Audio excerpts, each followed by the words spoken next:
Yo, what up, man? Y'all don't be strangers, man. Say I got 7 of y'all or 8 in the building, man. But y'all come up, say something, man. Let us know y'all in here. Talk to me. I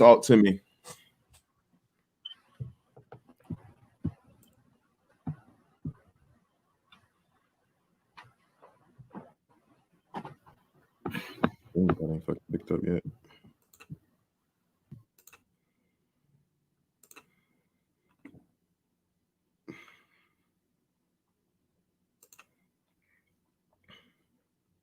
Make sure y'all hit that like button as y'all come into the building.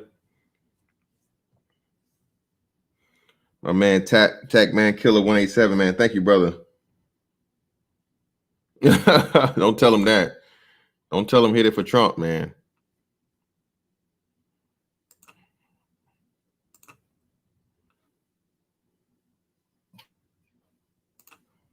Most definitely. For whatever reason, StreamYards is behind. There we go. Shout out to you, brother. Appreciate you.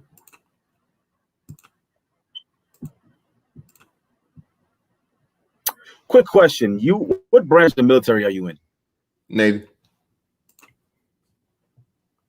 Jethro Mullet, what's going on? Right. And you've been doing it about 18 years? Not 17. I just hit 17 last month on the 13th. Three to go. Yeah, I saw you on the base. You live on base? Hell no. I don't live on base. I ain't lived on base since I stayed in the barracks. No, I work on base. I was just curious. I got you. Hell no, man. Lunatic live on base. I saw you in the video. You had the boat. Yeah, they don't even really have base housing like that anymore for the most part. It's all off base, and like they got contracts with civilians now. Yeah, I got you. Yeah, I was just asking because I saw you do the video with the boats and whatnot, and so I thought that was interesting. Yeah, that's just some military stuff I throw in there every now and again, man. You know. Shout out to everybody in the building, man. Mike Henry, what's up? 757 Prime Time, you got it, bro. Young Swift, you got it. Jethro Mullet, you got it, man. All right, so we give it we're 3 minutes in, man. We got 30-some people in here. Please like the video as you guys come in. I got something very, very, very special for you guys in here today. We got the brother Sean Styles. I've seen him on a couple of panels here within the last couple of weeks, man. The brother's been bringing a lot of knowledge, wonderful input. And he laid something on us on my last stream, man, that gave us some very, very pertinent information about his journey, his triumph, man, but his triumph in life. So by all means, man, I'm gonna turn it over to him, let him lay down the foundation of who he is and what he's about and what he's been through, and then we'll get back into it. We'll do some back and forth, and eventually, y'all know, we'll bring y'all up here and we'll go for it. So go ahead, brother. Thank you. Yeah, so I go by Sean Styles, and I'm gonna get into, because I'm already on YouTube. Me and my brother have a YouTube channel. It's called the EPE Podcast. I'm gonna get into that later, but just to give you kind of like my background. So I've been in the manosphere for about 5 years. So I've been around, lurking in the shadows. I don't really speak a lot. So I've been, since, and I was introduced to Tommy Sotomayor, and I found Minister Jab. Then I kind of stumbled on Obsidian, and the rest is history. So I've kind of been watching the evolution of where the manosphere has gone. And I've been noticing that lately there have been a lot of people coming in here, and they're just pushing the victim excuse narrative. And the reason why I've been so vocal lately is because one, I don't think it's reality, and two, I think it's harmful to the next generation of young men coming up to keep telling them that no matter what you do, there's something in your way. There's a barrier. You can't get by no matter how hard you work, no matter how tenacious you are. And I think that's dangerous, because if you let these dudes tell it, then you'll never do anything. You'll never leave your house. You'll never get a job. You'll never take a chance on moving. You'll never take a chance at, hollering at that fine woman you want. You'll never do anything. So that's why I've been so vocal and so adamant about like fighting against this narrative, because I have a plethora of stories of how I've had opportunity, how I've squandered opportunity, how tragedy befell me, and I still came back, and I'm beginning to build myself back up. So that's basically, I can I can kind of get into like my background, you know, my family background and whatnot if you want. Yeah, man. Go ahead. Go for it. It's all on you, man. So I was raised in a 2-parent household. My father was a pastor, so in some regards I had that privilege. And just growing up, I always heard, you know, don't be in the streets, you know, value your education. I don't want you to just waste your life and don't get caught in that. Because I was, you know, when you're in the Black community, you kind of sometimes you kind of get caught in that because there's this idea that if you're not down with the, you know, with niggistry, then you're not really Black. You know, all my life I heard that I was white or I sounded white because I was raised a certain way. I mean, I used to speak very properly. I'm from New York City originally, and but I've spent most of my life in North Carolina. My father had, you know, he moved. There was another opportunity that he had, and so he moved the family down to North Carolina. And I used to speak like you all. I wouldn't say y'all. I would say you all. I was very proper in the way I spoke because that's how I was raised, right? I was raised in. I was an avid reader. I like to read. I'm a very curious thinker. You know, I'm just naturally very curious. And in my entire life, even from friends, I was called white because I valued education. I valued wanting to do better for myself, and in a lot of ways, it because I was trying to cater those to the people in my environment, my peers. It ended up putting me in detrimental you know, positions. So long story short, I graduate and I go to college, and I was at the top of my class in high school. And in fact, I was a biochemistry major, and I was admitted into the honor dorm at East Carolina University. So I'm on track to do well. But what ended up happening was I started messing around, and I didn't take it seriously. I had a lot of opportunity. I mean, there were grants thrown at me. I had an opportunity to be a foreign exchange student, to take it seriously, and I ended up running the streets. But don't ask. I ended up running the streets with thugs, and I ended up doing this. I mean, there would be points in time people wouldn't even believe that I was a student there because of the way I acted, because of the way I dressed, because of who I was hanging around, and I just squandered opportunity after opportunity. My first semester, I was put on academic probation. My next semester was even worse. I flunked out. I actually flunked out of school, and at the end of that semester, I got arrested.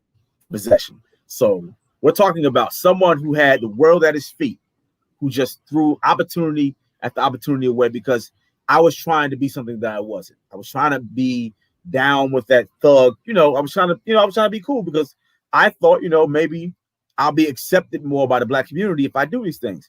And it didn't end well. And that was the first 2 years of my college stint. And like after I got arrested, and my father, you know, he was really upset with me, but you know, he got me out of that mess. I decided, okay, I'm gonna do better. I'm gonna build myself back up, and I'm not gonna, you know, waste my opportunity like I have. And I think about 5-6 months later, I got into an accident. So it's in 3 years of unfortunate events. Most of it was my doing, but this is about, so it's 2020. This is about 11 years ago.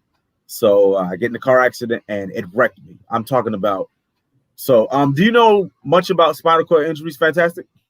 A little bit, and it's hold on. Let me step in right here, man. And like, it's two things. It's like, you know, you say your father was a pastor, so you'll understand this. It's funny, man, how God always has a ram in the bush, right? I just went through this whole thing about people talking about spinal cord injuries or whatnot, and spinal injuries, and saying things such as severed spines, not knowing that, you know, you had suffered what you suffered.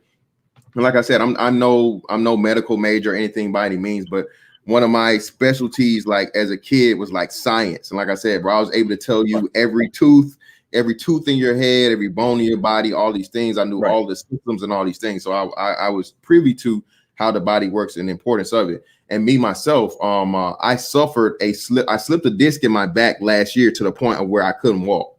Just a simple slip, right? And so I had to do a lot of research, and I've had to rehab myself through chiropractic versus, you know, medicines and shit they give you just to kill the pain and not actually fix the issue. So it's funny to me when, you know, the dude hopped up on there and he was talking about, you put your knee in somebody's back, you're gonna sever their spine. I'm like, bro, are you fucking kidding me? Like I think it's bad procedure. I don't think there's something cops should do. But his death was it exacerbated the issue, but he was already on his way to going in the car. I mean, he had a load of drugs in him. I don't want to get into that right now, but yeah, I understand where you're coming from. The whole thing is like the spinal cord injury. So from the spinal aspect of it, man. Listen, the odds of you getting your spine severed by a human being are like it's ridiculous, man. It's ridiculously low. And the most, like the brother said, man, unfortunately, the most common ways that people end up with serious back injuries are car accidents or some type of machinery or something. Okay, it's never just like you know, a person-to-person interaction to where you're gonna sever your spine. But go ahead, brother, you got it. I mean, in my case, I fell asleep at the wheel. I had to take my younger brother up to he had a school program, and he was in high school at the time. I had to take him in, but I was kind of up all night. I'm kind of a night owl. You know, it was a bad habit. I would just stay up all hours of the night. And then my father had worked the night before. I was like, Dad, I got it. I'll do it. And just having to fall asleep at the wheel, car flips over 5-6 times, and my spine bent. So I didn't really like sever my spine, but I bent my spine. And I'm like a C5, C6 incomplete, which means that there's the higher your injury on your spine, the worse it is. So the higher on your spine that you injure it, the less function, the more function you lose. So, so I've seen guys where they can't move anything below their neck and they can move their head, and I was kind of like that, but because I'm incomplete, I had a room for improvement, which is evident, as you can see. But in the beginning, I couldn't move anything past my chest. I was in a neck brace. I mean, any horror story you've seen, that was me. I was in a lot of pain. Seeing where I've come from and what I'm doing now, I don't want to hear the excuses, because I literally couldn't feed. My mother had to feed me. And, think about how it is where you can do everything, you take it for granted. You can walk, everything, you're good. You're a grown man, and then one day you can't feed yourself. Someone has to do everything for you. Everything. Like now I'm semi-independent. I still need a lot of help, but I can, feed myself, I can sit myself up. I work out on a daily. And to be in that position, it was really daunting and it was a really dark time in my life. But I had a good support system. My family really supported me. They kept encouraging me, and I got it. I was fortunate enough to be admitted to it's a place in Atlanta. It's called the Shepherd Center, and they specialize in like spinal cord injuries. And so I was in North Carolina for like the first week when they have, after they performed surgery, and after I came back to consciousness, they were like, well, you're eligible to go. My parents had good insurance at the time, and so I was eligible to go to a Shepherd Center in Atlanta. And, they're really good because the first week I'm there, they gave me like 2-3 days to kind of like rest and man, after that, they was like, nah, bro, you gotta get up. Because if you don't get up now, and I was like, really? I just suffered I just had surgery. Like, nope, you gotta get up. The nurse would come in there and she would fuss me out and cuss me out. Nope, you gotta get up. You gotta go, because if you don't go now. Yeah, let's hold right there, brother. I definitely want to start here. We're gonna springboard from here. Shout out to Jessica X with the super sticker. Thank you, Jessica, for coming through supporting the channel. Appreciate you. Make sure you guys like that for me, man. Please like the video.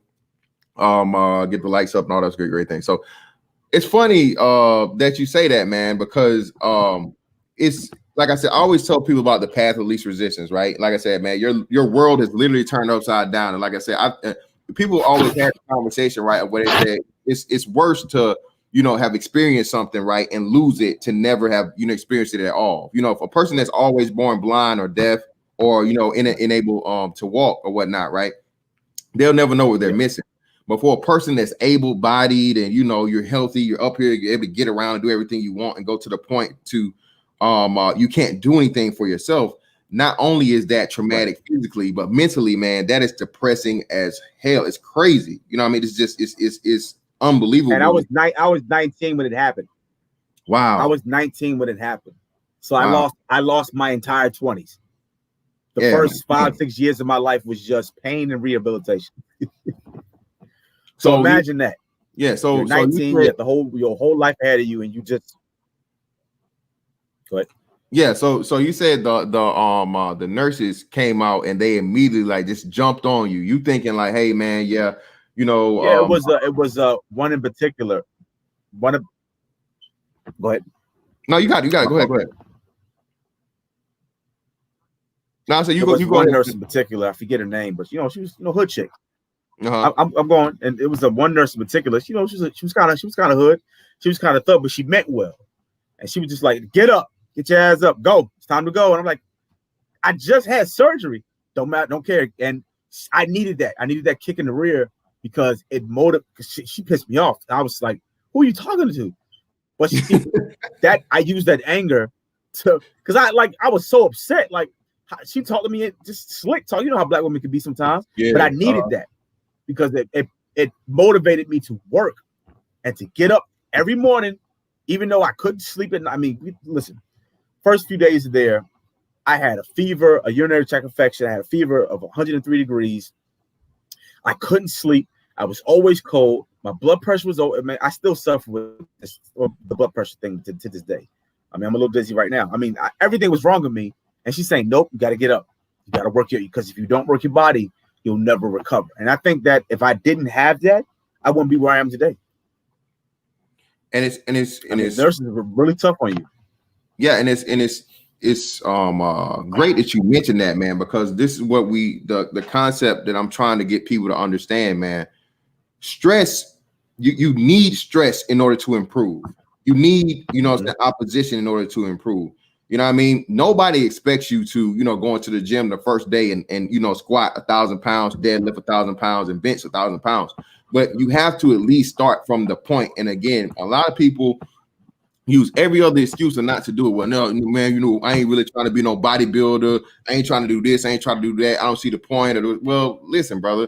I mean, you ain't got to be a bodybuilder, but do you want to maintain your health and maintain, being healthy? Do you want to maintain not getting fat as fuck and all this other shit? All right, man. Well, this is the way you got to do it. And it's really, really hard to get motivated into certain things like that cause stress. You know what I'm saying? Putting stress on your body, man. Your body don't like that. If you had the choice to not lose, hundreds of pounds and just to, sit down and eat a cheeseburger, kick back, put your feet up, knock back a couple of beers and so on and so forth, what the hell you think you're going to choose? Of course, you're going to choose the easier route and what comforts. And again, the body is always looking for comfort. So like you said, man, for when you got everything that's literally physically going on to the point of where everything is haywire, you're in pain, you can't sleep and all these other things, all you want to do is relax. A person coming in the room and telling you get your ass up and do this and do that and do that and do that, it's just further stressing you out. But the long-term goals of it is for you to get back your functionality that of from what you used to have, at least close to what you have now. Right. But mind you, she's coming in the room telling me this. I'm still in a neck brace.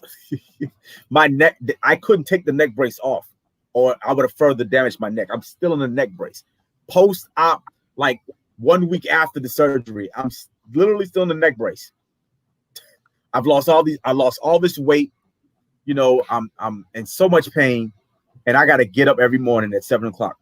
And I wasn't sleeping at all. I mean, we're talking, I'm super cold. I get at bare minimum 3-4 hours of sleep a night. I know, and they got me on Ambien. That's a horror story. Don't use Ambien because it's a horror story. Please don't use that drug. I mean, I had night terrors, just all the horrible stuff that I went through, right? And when I hear dudes who are able-bodied, there's opportunity all around them, and it's their fault for not taking advantage of it, I don't want to hear it. I really don't want to hear it. I mean, so after I kind of did my first stint of recovery, there was a limited time that I could do it. I went home. In the first few years, I didn't really do much because I'm still recovering. But over time, my father would start looking at me and be like, okay, you're getting a little better. What are you going to do with your life? Because we can't take care of you forever. So one of the first things I did is I finished school. I went back to school and I got my degree. It wasn't the degree I wanted, but at the point that I just wanted to get across the finish. So I said, I'm just going to do it. I got my degree, and around that time, I started kind of getting into the manosphere because honestly, what drew me to the manosphere was it's a little embarrassing, but I was a little lonely, right? And I want to know, is there a hope for me, like for a guy like me, to attract a mate? I've kind of come to terms with my situation right now that, maybe not. I'm not really concerned about it now. I kind of came to terms with, where I am. And right now I'm just focused on building myself, making a career for myself, and take care of myself, and then later on I can focus on things like that. But that's kind of what drew me to the manosphere, and I started to see guys like Obsidian. Eventually, I ran into guys like Kevin Samuels, even Tommy Sotomayor to an extent, and I started to realize that these guys are where they are because of who they are, because of what they've built, right? So I started focusing on building myself, and took a while, but now, you know, I've started a YouTube channel with my brother. I'm planning on going back to medical school because that's, like I said, originally I was a biochem major, but because I'm so lazy and I didn't want to put the work in, it didn't work out. But I'm going back. I want to go into psychiatry because I think it's something that's needed in the Black community. Because when I get up here, I hear a lot of Looney Tunes. It's a lot of crazy folks in the Black community who are undiagnosed, and I think it's a problem. It's one of the reasons why I think we don't have enough logical thinkers in the Black community, and they can come out and just say the things they say. They just want to get out and yell.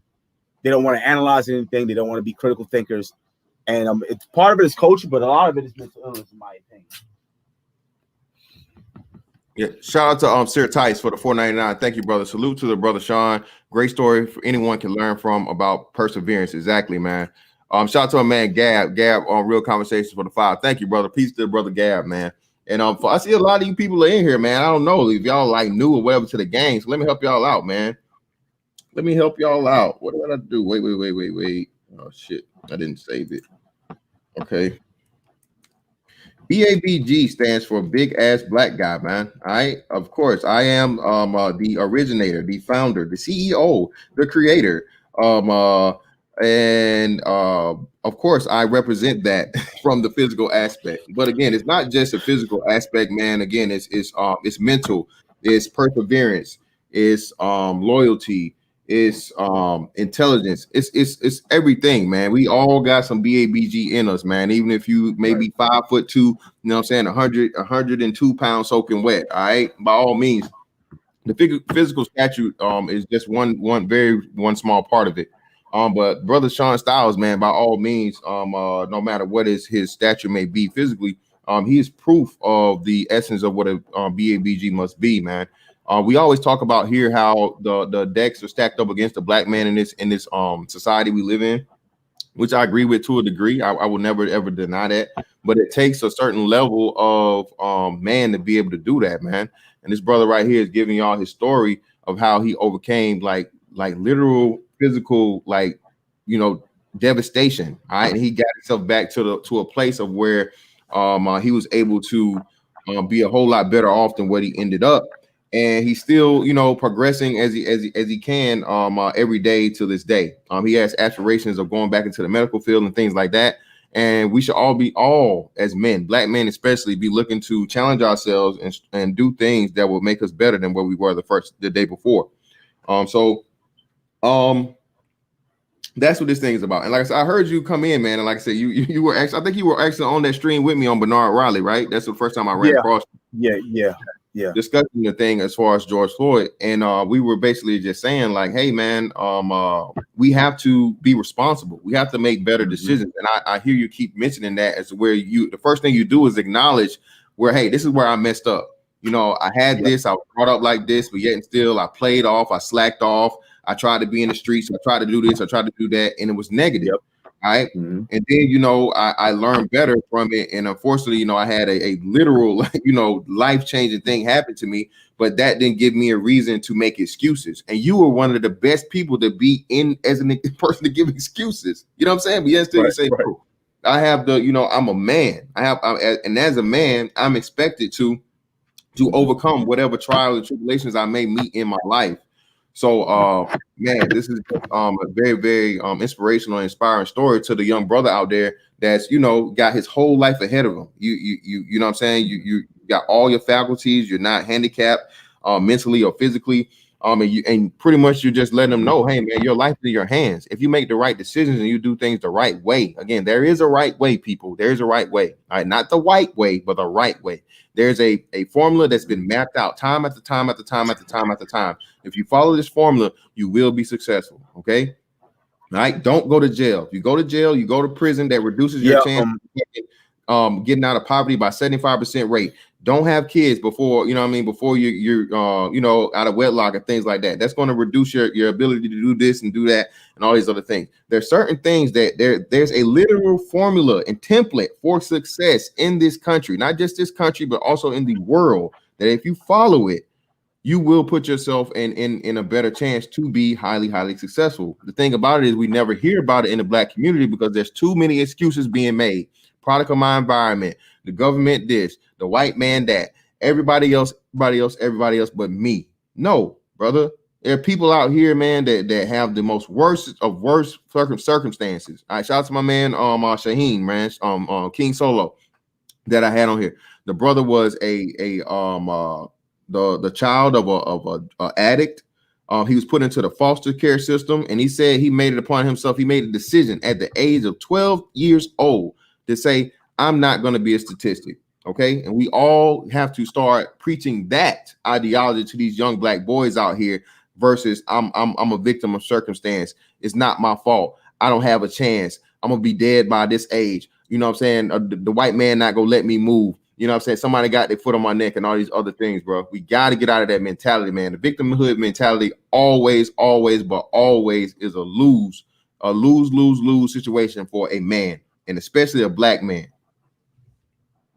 Because you have to understand, it's not how I was raised. And even after my injury, my mother to this day, you know, she's a Christian woman, obviously. And so I don't know if I described like how I came up. My folks are like Pentecostal holiness. So we're talking about speaking of tongues, no drinking, we don't smoke, we don't curse.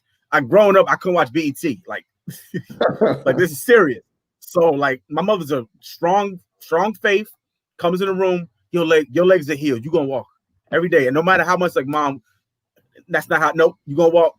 She'll come in and pray on my leg. You're gonna walk. She says it every day. There's no excuse. Get up, take up that bed and walk. I hear this every day. They won't let me have excuses. So I don't understand. And Black folks have been raised in the church. The church is part of Black culture. And that's one of the reasons why I kind of been more vocal and I've just been railing against this. We got to rail against this Black culture. Our Black culture is what's holding us back. You know, the anti-intellectual aspect, the running in the streets, the sheer focus on just sexuality.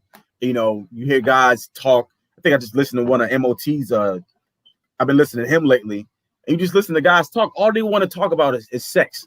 That's all they want to talk about. They don't want to talk about progression. They don't want to talk about going back to school, getting a trade, starting a business. All they talk about is sex. And they wonder. I used to hang around guys like this who their sole mission in life. I have a video me and my brother made on our podcast, and it's called "Booty is More Important Than Water," like from the Boondocks, the Booty Warrior. For some dudes, that's the most important thing in life is getting some booty. It's more important than food. It's more important than water. I knew dudes who were like this. They didn't have a job. They weren't going to school. They got up. All right, man, where the hoes at? Bro, it's Tuesday. Like, do something. Like, nah, bro, like, where the hoes? That's literally their mission in life. And I think that's what's holding the Black man back. We make poor decisions. And then when it backfires, we want to point at everybody. We want to point at society. We want to point at the cop. Listen, I've been pulled over by the cop. And so I told my arrest story, but I didn't really describe it in detail. So this was like right before my injury.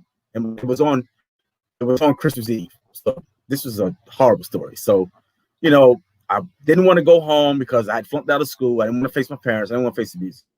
So I'm just going to stay here in my apartment and chill out, you know, and hide away from my, you know, the admonition of my parents because I don't want to deal with that. But I had some weed on me and I wanted to smoke that day. But I didn't have any cigars on me. I had any Dutches. So I was like, oh, I'll go run to the store, get some before they close. It's Christmas Eve. And it was a long walk. I didn't want to take that walk. So I see a bike in the middle of the complex, the apartment complex. I'm like, what's this bike doing here? I guess I'll take it and I'll ride to the store. Lo and behold, it was evidence. There was a guy who was running around robbing people, and the cops were looking for the guy. And I think that was his bike. And so I picked the bike up, and two cops out of nowhere just come out of nowhere. They had been waiting for somebody to take that bike up. I'm green. I'm not from the streets, and so they come.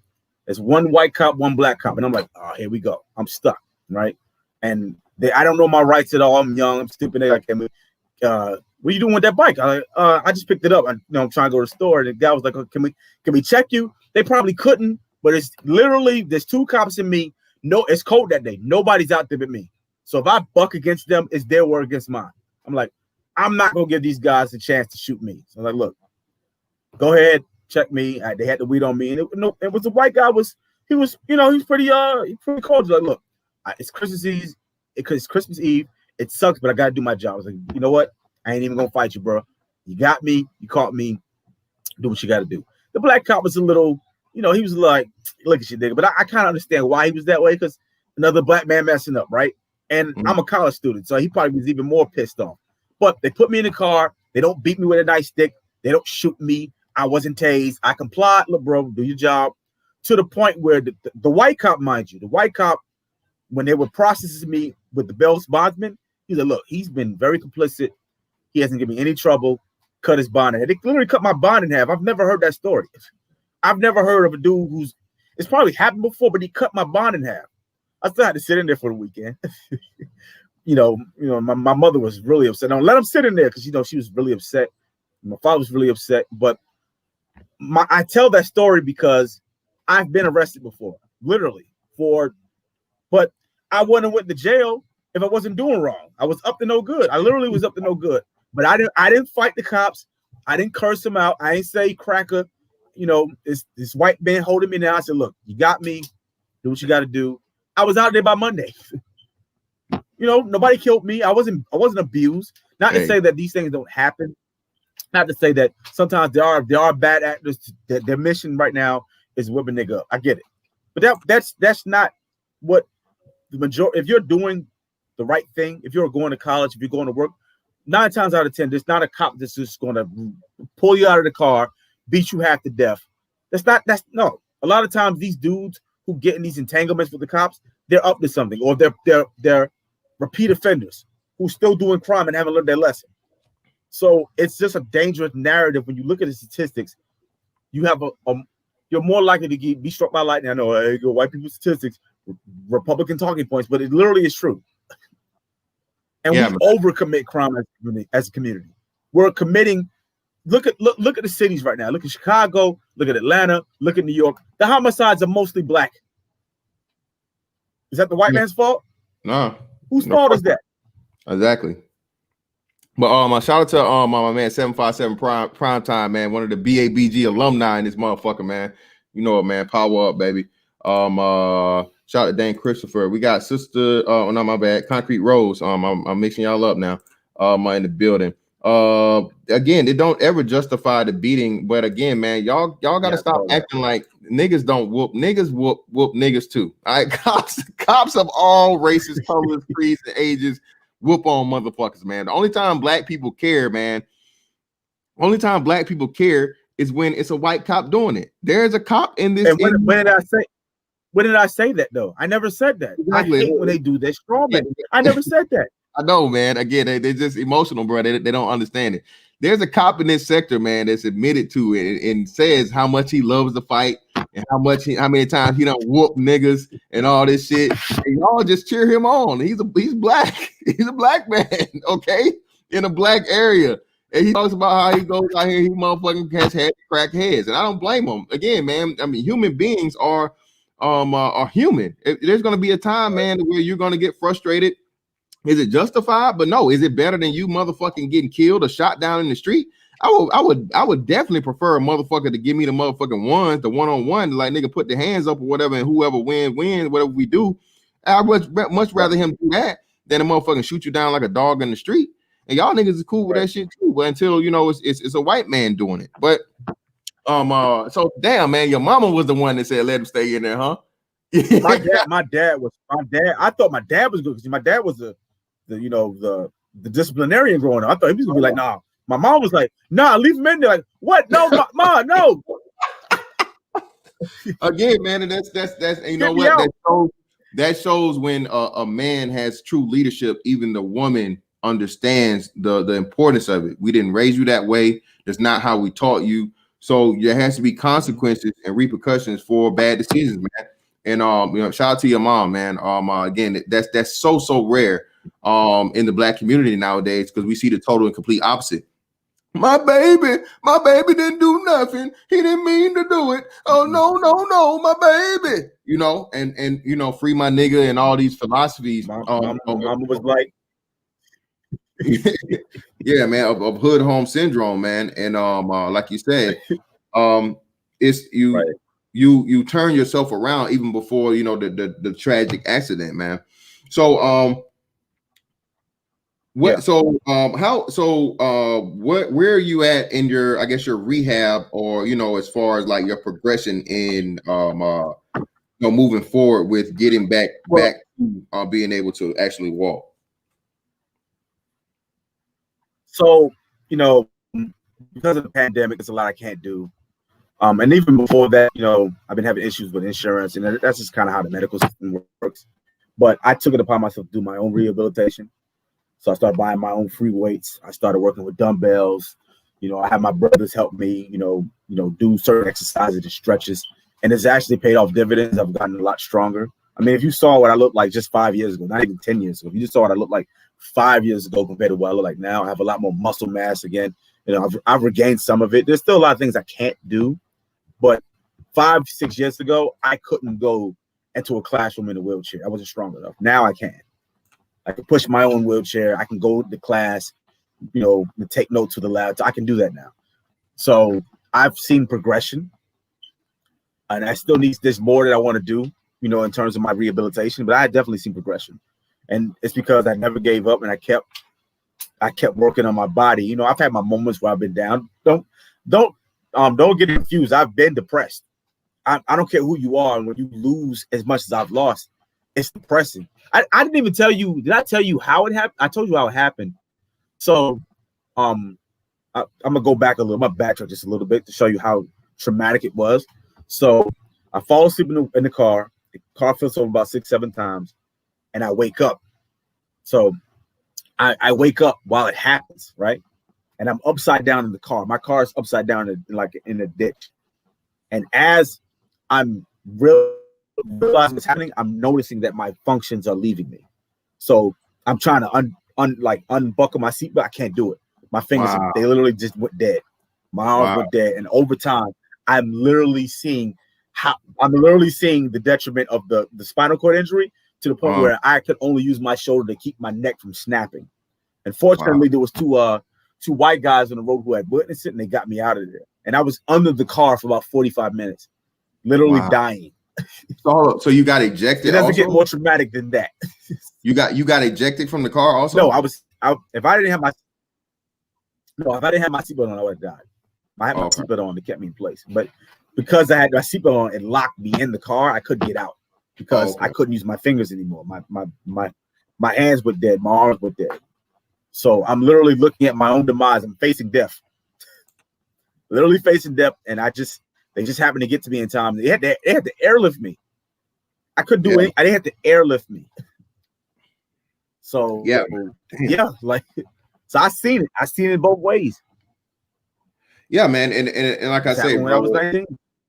Yeah, man, damn, and like that, damn, man, just imagine that. And again, man, words could never, you know what I'm saying, as much as you could describe it, we could never ever actually feel, like you said, just to, you know, you go from you trying to make your arm or your hand or your fingers or something move and it don't move. That's like the most terrifying shit ever, bro. Like I said, I had a fucking just a taste of what happened to you from just a simple slip disc, to where like it was painful for me to lift my fucking legs, man. It was so fucking painful that I couldn't lift my legs. I had motherfucking nurse, man. They had to bring nurses in here to help lift my big ass out the fucking out the wheelchair on the fucking on the bed, right? And they gave me like 2 shots of morphine and some Vicodin and all this other shit. And I was just, is it feeling better? Do you do this? I'm like, no, man. I'm still in pain. The shit still hurts like a motherfucker. I'm getting a little sleepy. I can taste it. I know you guys gave it to me, and they're like, oh, maybe because it's just you just so big, so let's hit you again. But it hit me again, bro, and it did nothing. I finally went to sleep though, so and like, my bad. Go ahead. You're like 6'5". How much you weigh? I'm like 260 right now. I was probably the same. I was probably like 265 then when I did it. Also. You're a lineman. You're a linebacker. Man, according to, hey, I got it. I'm just, hey, it's all Photoshop, man. It's all Photoshop, bro. It ain't real. You know what I'm saying? I just make it up for YouTube. But yeah, man. You know, and like you said, brother, this story, we definitely need to hear stories like yours, because you know you're striving for greater things. You're even getting into the YouTube aspect of it, and you know, out here showing brothers that it is possible to come back from the worst of the worst. Listen, man, I don't give a fuck how poor you were, right? I don't give a damn how much you struggle financially or whatnot, what type of neighborhood. Bruh, your financial outcome could never, ever be as detrimental as losing your physical faculties. Do you understand that? All right. It can never be compared. So if this brother again had everything taken from him in the blink of an eye of a horrific accident, and he fought his way, he willed his way back to where he's in a much more improved state and still getting better every day. What's your excuse? That's the main thing we're trying to get out here, man. We don't have excuses, okay? A man does not allow himself to make excuses for the reason that he's not doing something. All right. If you don't have a way, you have to make a way. And of course, everybody's not gonna meant to be the king of the hill, man, or the owner, or the millionaire, or the billionaire, the trillionaire. Somebody's gonna have to, you know, pick up the trash. Somebody's gonna have to, you know, build the houses. Somebody's gonna have to do the shit nobody wants to do. But by all means, man, you gotta try, at least try to be the next level of whatever it may be in success for what you're currently doing now. And as long as you strive for that, man, you at least know if you couldn't make it, you tried. All right, that's the most important. But what's wrong with that? You're a productive member of society. There's something wrong being a welder. There's something wrong being a truck driver. There's something wrong being a blue collar man. Everybody wants to be rich. I'm aspiring to have a lot of money, but if I don't become a billionaire or a millionaire, I won't. As long as I'm productive, I can help my family. That's all I can ask. This is all I can ask God to give me. Right. Exactly. So, and going back to the medication piece, I had because my arm is so jacked up, my left arm, it was stuck. It was in a state where it would always be tight like this, and I couldn't open it. And they had to put a fiberglass cast on it for like a week. So my arm is straight out stuck like this, and it was so painful to open that bicep. And they put me on. I was in so much pain. They put me on Vicodin. I ain't never been so high like that in my life. Stay away from those drugs. I also made a point to not. I said I'm not taking these medications. I refuse to take my medication. I would not let them drug me up because my father has a story where, because my father has issues sometimes, he was getting medication. One doctor walked him because he has bad eyes, so he had a lot of surgeries on his eyes, and that's very painful when it messes around in your eyeball. And one doctor came to him and it was like, "So I'm going to give you 800 milligrams of whatever." My father was like, "Isn't that a lot?" The doctor was like, "You'd be surprised how much drugs that the body can tolerate." Listen, some of these doctors, and I'm trying to be one, but some of them are straight certified drug dealers. That's why we have the opioid epidemic that we have, because they're always trying to drug you up. Don't let those doctors drug you up. If you need something for pain, take it in moderation and be very, very careful with that, because that's how people get addicted. And they were trying to get me on every morning, Mr. Brown. Do you need this? Do you need that? No, I'm good.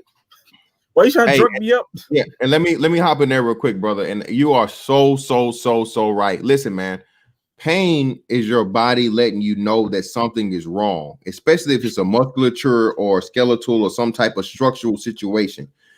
All the pain medicine does is kill off your receptors, right? Your nerves for the pain to stop, but you're not actually fixing the issue.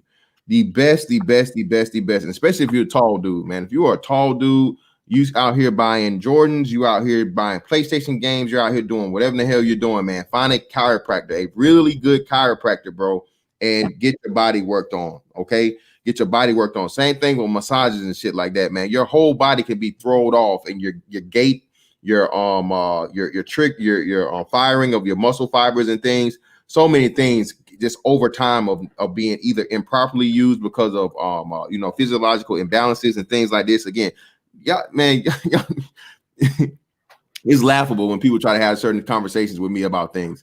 Because I've had a back injury, now nowhere near severe as yours, but I had to do the research and again work to get myself better. And like I said, one of the biggest things, like you, man, is I refuse to take medication, bro. I don't, unless if I take like a I think within the last 2 years or so, I've taken like a Tylenol, and that was for some shit where just like, man, I pulled my quad and I had like a serious ass fucking headache. And that was just like only need to, you know what I'm saying, need case by case basis. And that's like, nigga, I could barely stand it. Like, you know, I'm about to like pass out from pain. You know, other than that, yeah, man, I don't use pain because usually it's your body telling you you can foam roll it, you can work on a trigger point to get rid of it. There's a lot of certain things you can do out here to manipulate or you know, work on your body that doesn't involve taking medications. All the medications do is pretty much trick your body into fucking, you know, not focusing on the pain, but it's not fixing the root cause and the root issue. Shout out to my man, Sir. Hold on, real quick. Let me read this. And you got it, brother. Smart about the drug, Sean. I had surgery on my ACL, painkillers, felt great a while on it. I came off, man, and I was having paranoid thoughts. Yeah, man, you got to be extremely careful, man. Shout out to my man, Big Dude 24 in the building, man. The motherfucking the Black Colossus out this motherfucker, man. Shout out to Big Dude 24 in the building, man. Go ahead, brother. It's on you. Oh yeah, I was just gonna say that I use over-the-counter medications very, you know, sparingly, occasionally, you know, if I'm in some discomfort, but for the most part, for the past 11 years that I've been in this chair, I've avoided any big time I've avoided it. I refuse to use it. I will not use it because I know where that leads, right? And you know, just from a dude who used to smoke weed every day, like I ain't never been so high in my life when I took one Vicodin. I still remember it, and I was like, "Oh no, we're not going to do this. This might well be crack, or this is literally heroin. That's what it is. It's heroin." And I'm like, "No, I'm not going to do that." So, yeah, avoid the drugs. But back, you know, now that I've kind of like laid out where my background is and where I've come from, I'm just going to kind of focus on why I've been more vocal in the space. It's because I've been appalled at, and it's really certain individuals. I don't want to drop names like the David. Is his name David Monroe? Was that the guy we were arguing with the other day? No. That was David. Guys like him. David Johnson. David Monroe was another guy. Yeah, David Johnson. And David Johnson and the other guy I've seen, Keith Lamont. I have an issue with their mentality because these guys, I don't know much about where David Johnson came from, but listening to some of Keith's story, I heard he was an orphan, and to see where he's progressed and to hear him have the speak the way he speaks, it's like there's some cognitive dissonance there. Not the railing the brother, but I'm using him as a focal point to explain how kind of crazy you have a guy who's literally making it in America, literally. And he's coming out saying, "Oh, the white man out here, and I have no, I'm not confused. They look at me differently." And then you hear him while he's talking to you, fussing about how bad the white man is. Get on a conference call, say, "Hi, my name is Keith, and how may I?" Like, bro, he was on a stream one day. He literally went from the Ungawa Black Power, man, the white man, to, "Hi, my name is Keith. How may I?" Like, bro, do you not see the disconnect? Do you not? I know y'all have heard him do that. Yeah, 2-3 times. He'll be in the middle of a rant and he'll be like, "Hi, my name is Keith. I'll transfer your call. How may I help?" Wait a minute. So we white. We want to be white inside. You know, I watched the stream you did about B.S. Edmore. Talking about we have to kill the white man inside of us every morning. Like, what? What does that even mean? Like, oh yeah, my man. God. When you catch them in their regular lives. Yeah, man. Shout out to all those brothers, man. Like I said, man, y'all know me, man. We may have our disagreements or whatnot, but again, man, you know, ain't no love lost. Like I said, all those dudes have pretty much been over here at some point in time, supported the channel. So shout out to those guys. Like I said, I'm with you too, man. It's just like I can't understand that those two guys too that are highly successful. Both are six figure niggas, as we say. To my knowledge, right. And Keith definitely shows it, man. So like I said, I can't believe you, bro. I can't believe you as a 6-figure making a former military member with the wonderful story of triumph you had, man. Like you said, being an orphan, and then at the same time claiming a white man won't let you do anything. I mean, and you live he lives next door to or down the street from Trey Young. He lives in the same neighborhood as Trey Young does. Wait, he lives in the same neighborhood that Trey Young lives in. Yes, bro. Lives in the same neighborhood as Trey Young, man. Like, so again, brother, I don't have anything against him. I think what he's done is very inspiring. In fact, I aspire to be like guys like him. But it's dangerous to say the white man out here, you can't get ahead when you're literally getting ahead. You are ahead. More than ahead, man. Exactly. That's hey, and like I said, man, that's why it's confusing to me, and I don't understand it. But I think that goes back to the hood home syndrome I talk about, man. A lot of these brothers have that mental hole, like you said, that cognitive dissonance of slavery and oppression and racism and all these things, even though they're literally defying those odds, like right before our own eyes in their own lives. So yeah, man, I really can't argue with the brothers on that, man. I just say, hey, man, look at your life, brother. Look in the mirror. You wake up every morning, highly successful, high earning, all of these things, high value black man. If the white man's holding you back, man, I need him to hold me back too. You know what I'm saying? Go find. I mean, these guys are literally what Kevin Samuels talks about, right? Yeah. These are high earning black men who have the pick of the litter when it comes to women, and they have the world is their oyster, literally, to the point where if they make enough money where they can just leave the country. Exactly. If America's so bad, just leave. You have options. Yeah, man. I understand he was saying, I'm making it, but America still has roadblocks. Black men, get like me, leave the country. Let's go to Africa or let's go to Europe somewhere. I'll be like, fine, okay, I can get with that. But to say that you can't get ahead, and if you do, it's baffling to me. And that's why I've been so vocal, because it's not really about the older people. The older people kind of already got their minds made up. We can't get through to them. But for the young kids coming up, that's not a good message to send them. It's not, because that's why the black community is where it is. For some of the people in the black community, despite all the nonsense that's going on, the single mother rate, I'm surprised that black people are where they are now. Well, the millionaires we have, they'll become billionaires. A lot of us are moving into the middle class. We're still doing good despite all the Jim Crow legacy of slavery. I mean, even during Jim Crow, you had Rosewood. They burned it down, but they still had it. They still built it under oppression. We were married more than white folks. So where are these excuses coming from? Look, in high school, I was never athletic. Not like you, Fantastic. I was never athletic, all right? I suck at sports. But I was an obese kid, right? I was 13 years old. I was 215 pounds, right? Wow. And I got tired of people calling me fat. So I not only joined JROTC, I joined the football team, right? And I took a bunch of PE classes. Within a year, I had lost 30, 40 pounds, right? And all I heard was, you're not good enough to be on the football team. I went from being a guy who was a reserve, who never got in, to I was getting in games and tackling people, right? I'm all about self-improvement and building yourself up. My entire life, I fought against the odds. Yeah, I wasn't no Hall of Fame linebacker or nothing like that, but you know what I mean? I lost the weight. There were days where I would do JRTC PT in the morning, and then the third block I would do PE, regular PE, and then I would go to football practice. Yeah, and like I say, even if you couldn't make the team, real quick, even if you couldn't make the team, you knew enough to, hey, this is an avenue that I could use towards my own personal goal.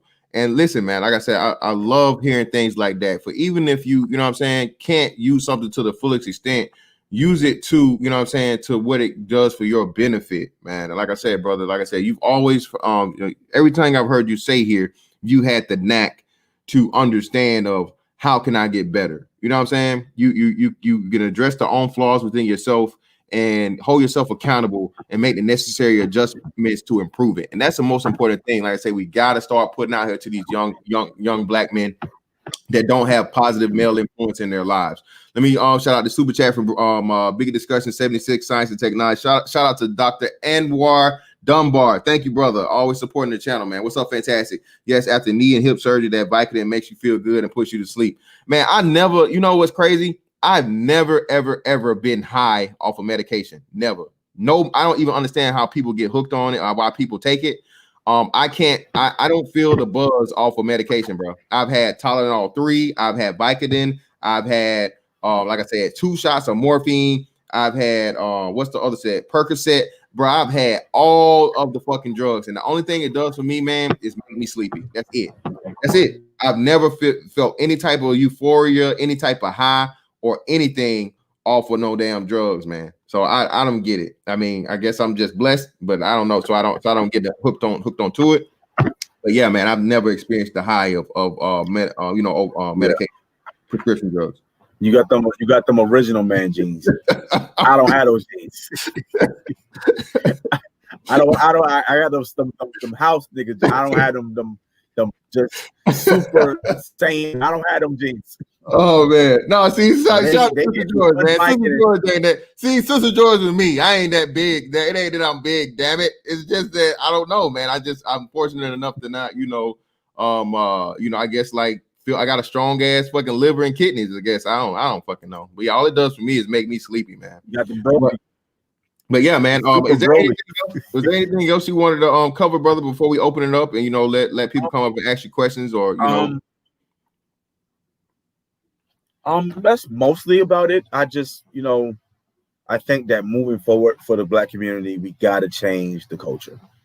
It's the culture that's holding us back. We got to change the narrative. We got to stop voting for Democrats blindly. We got to stop voting blindly in general, but we definitely got to stop voting for the Democrats because they're disseminating a message that is harmful. And they're the guy was talking about programming. They're programming our people.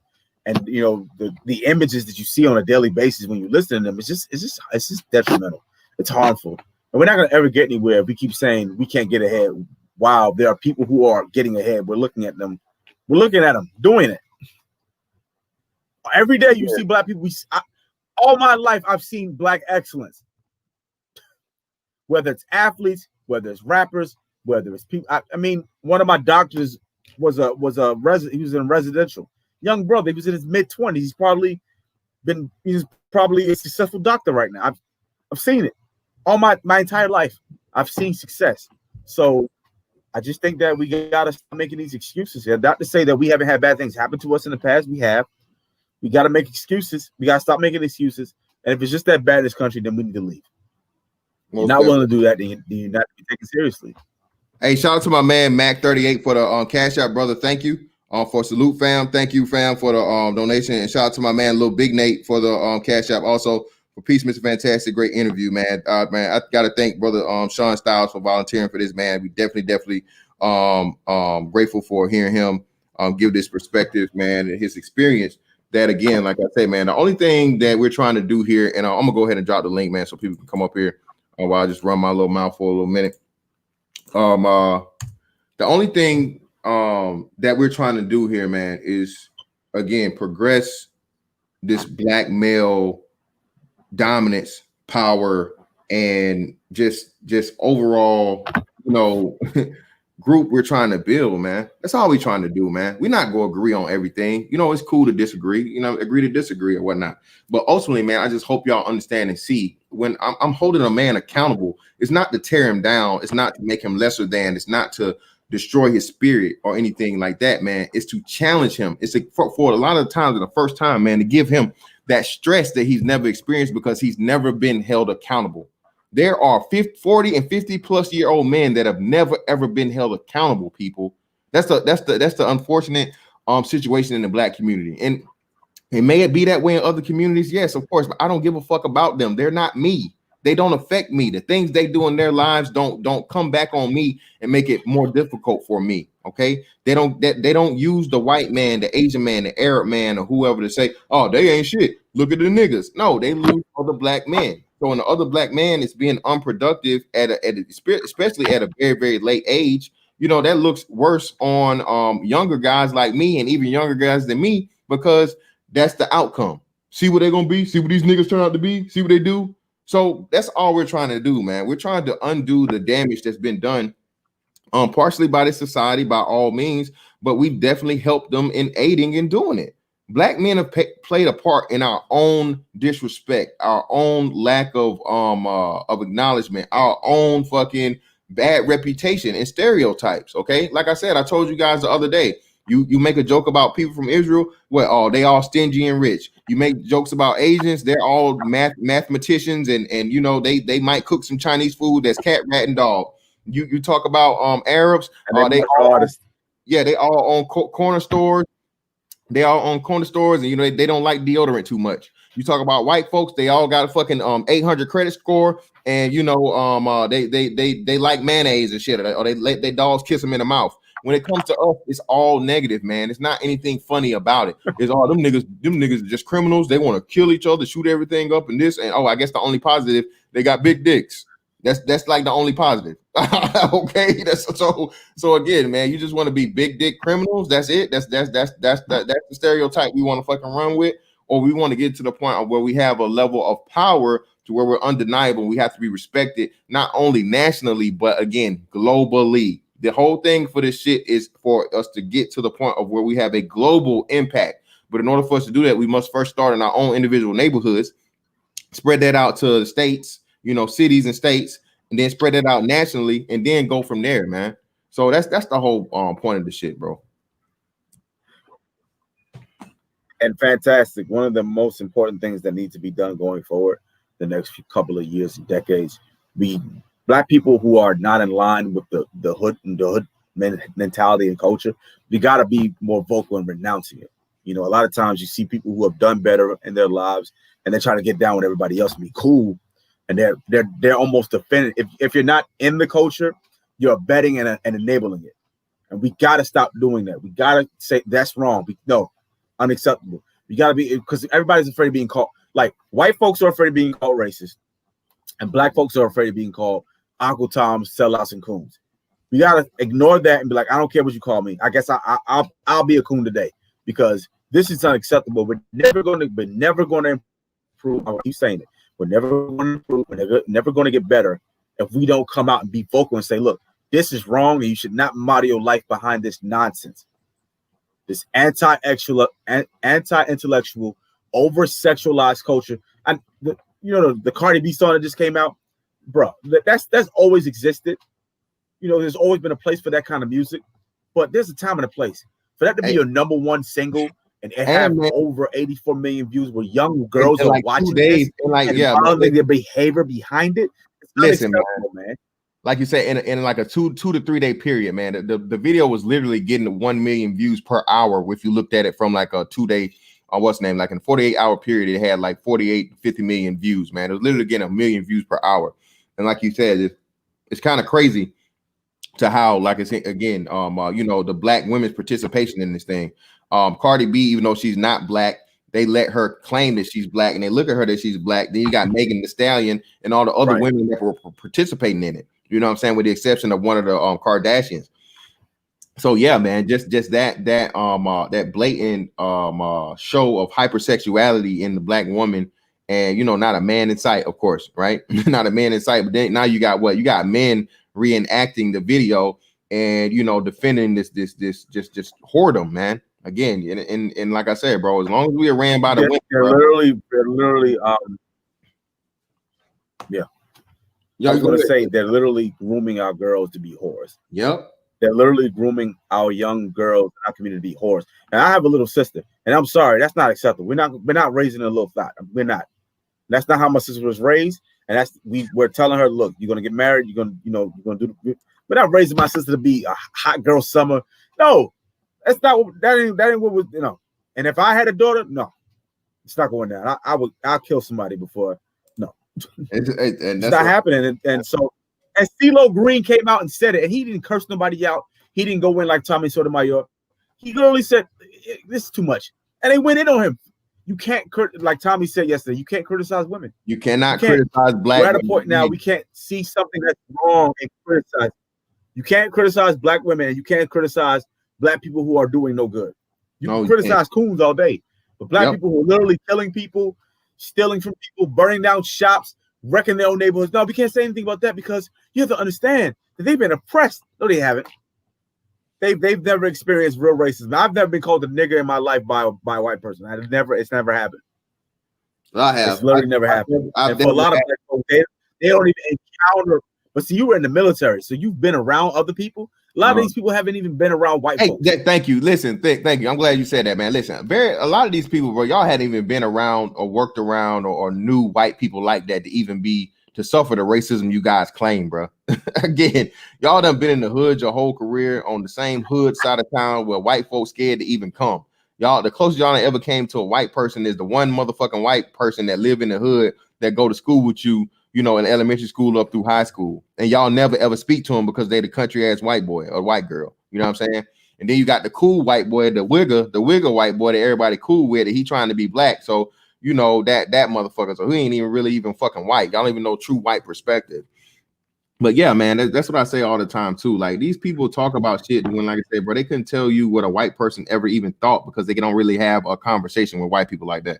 Like I said, man, I had white people call me and ask my opinion on shit, man, about major life decisions. You know what I mean? That how many black people can fucking say that? You know, real white, not wigger motherfuckers, like white folks. All right, white folks that grew up in, like, you know, places with Confederate flags and shit. White boys that wear real tree camo and Confederate flag fucking things on them and a fish hook on the shit, bro, and a fish hook on the bill. All right, but no matter what, out of all that bullshit, they come to me and ask my motherfucking opinion and advice for shit.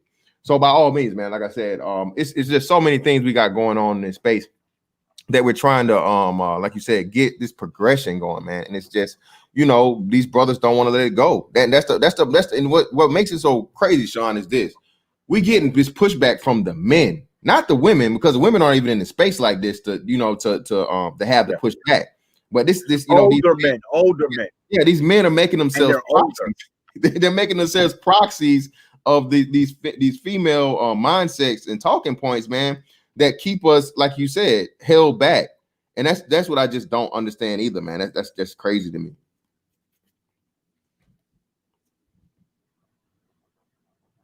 Yeah, and it's worse, even they're older, they're elders.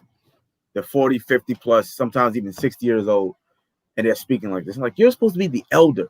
You're supposed to be imparting wisdom to the next generation. Why are you speaking like this? Hey, David, you know you got your camera on, right, bro? All right, cool. All right, we good. All right, we good. All right, there you go. What's up, David?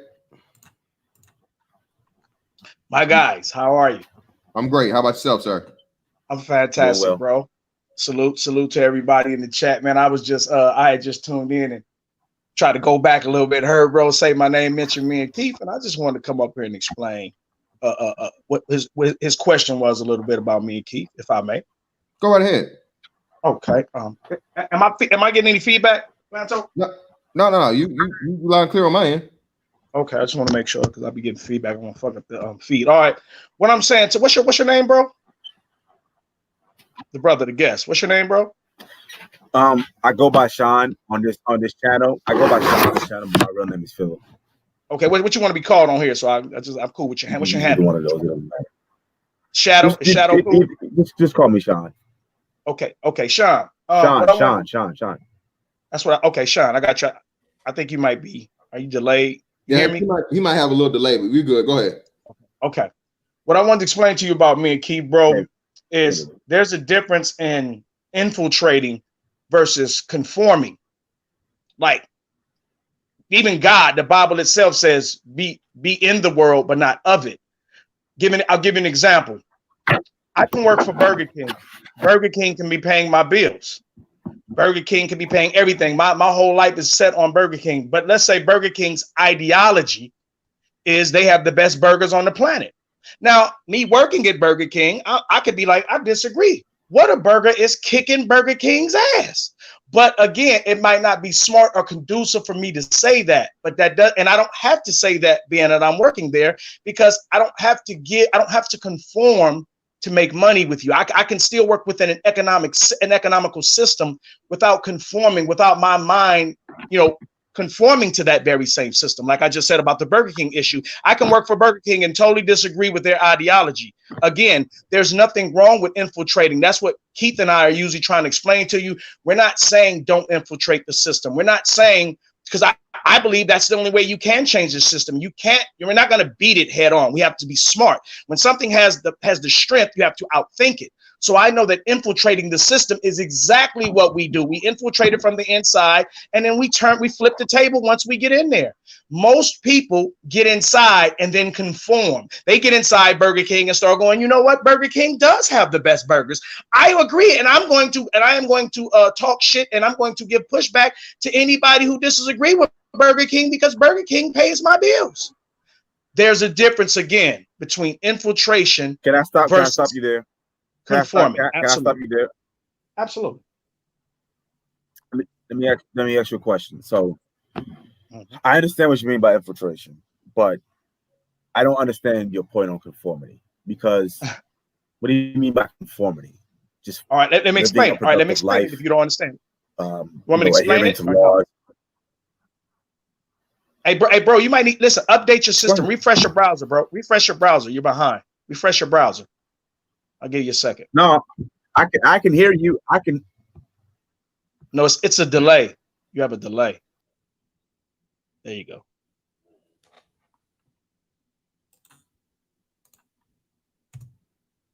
Okay. No, so you hear me? Yeah. I know he did. He's coming back. I know. I'm just waiting on him. I'm just waiting on him. But no, man. Let me hop in here real quick, bro. Listen. Okay, come on in, bro. Me and you. The whole conformity thing, though, right? That's a guarantee, man. Listen, this is the only flaw I see in your logic, bro. Okay. You're still conforming, okay? Even in infiltration, you're conforming, because at the in order to infiltrate, you must what? I mean, now. Okay. Yeah, you loud and clear, bro. Wait, let me stop you, Fanto, because it's context. So let me stop you for a sec. What you said is correct to an extent. I'm working at their job. Here's the point, though. Like I said, I can work at your job. Like I've seen it. Like, hello. All right, can you hear us? I think you can. Yeah. Can you? It might be a little bit delayed, but I'm kind of in the sticks right now, so there's probably nothing I can do. Yeah, it's good, but we'll work with you. It's cool. We'll work it out. So, well, yeah, let him go ahead, and then we'll kick it back to you in a minute, Sean. So go ahead, David.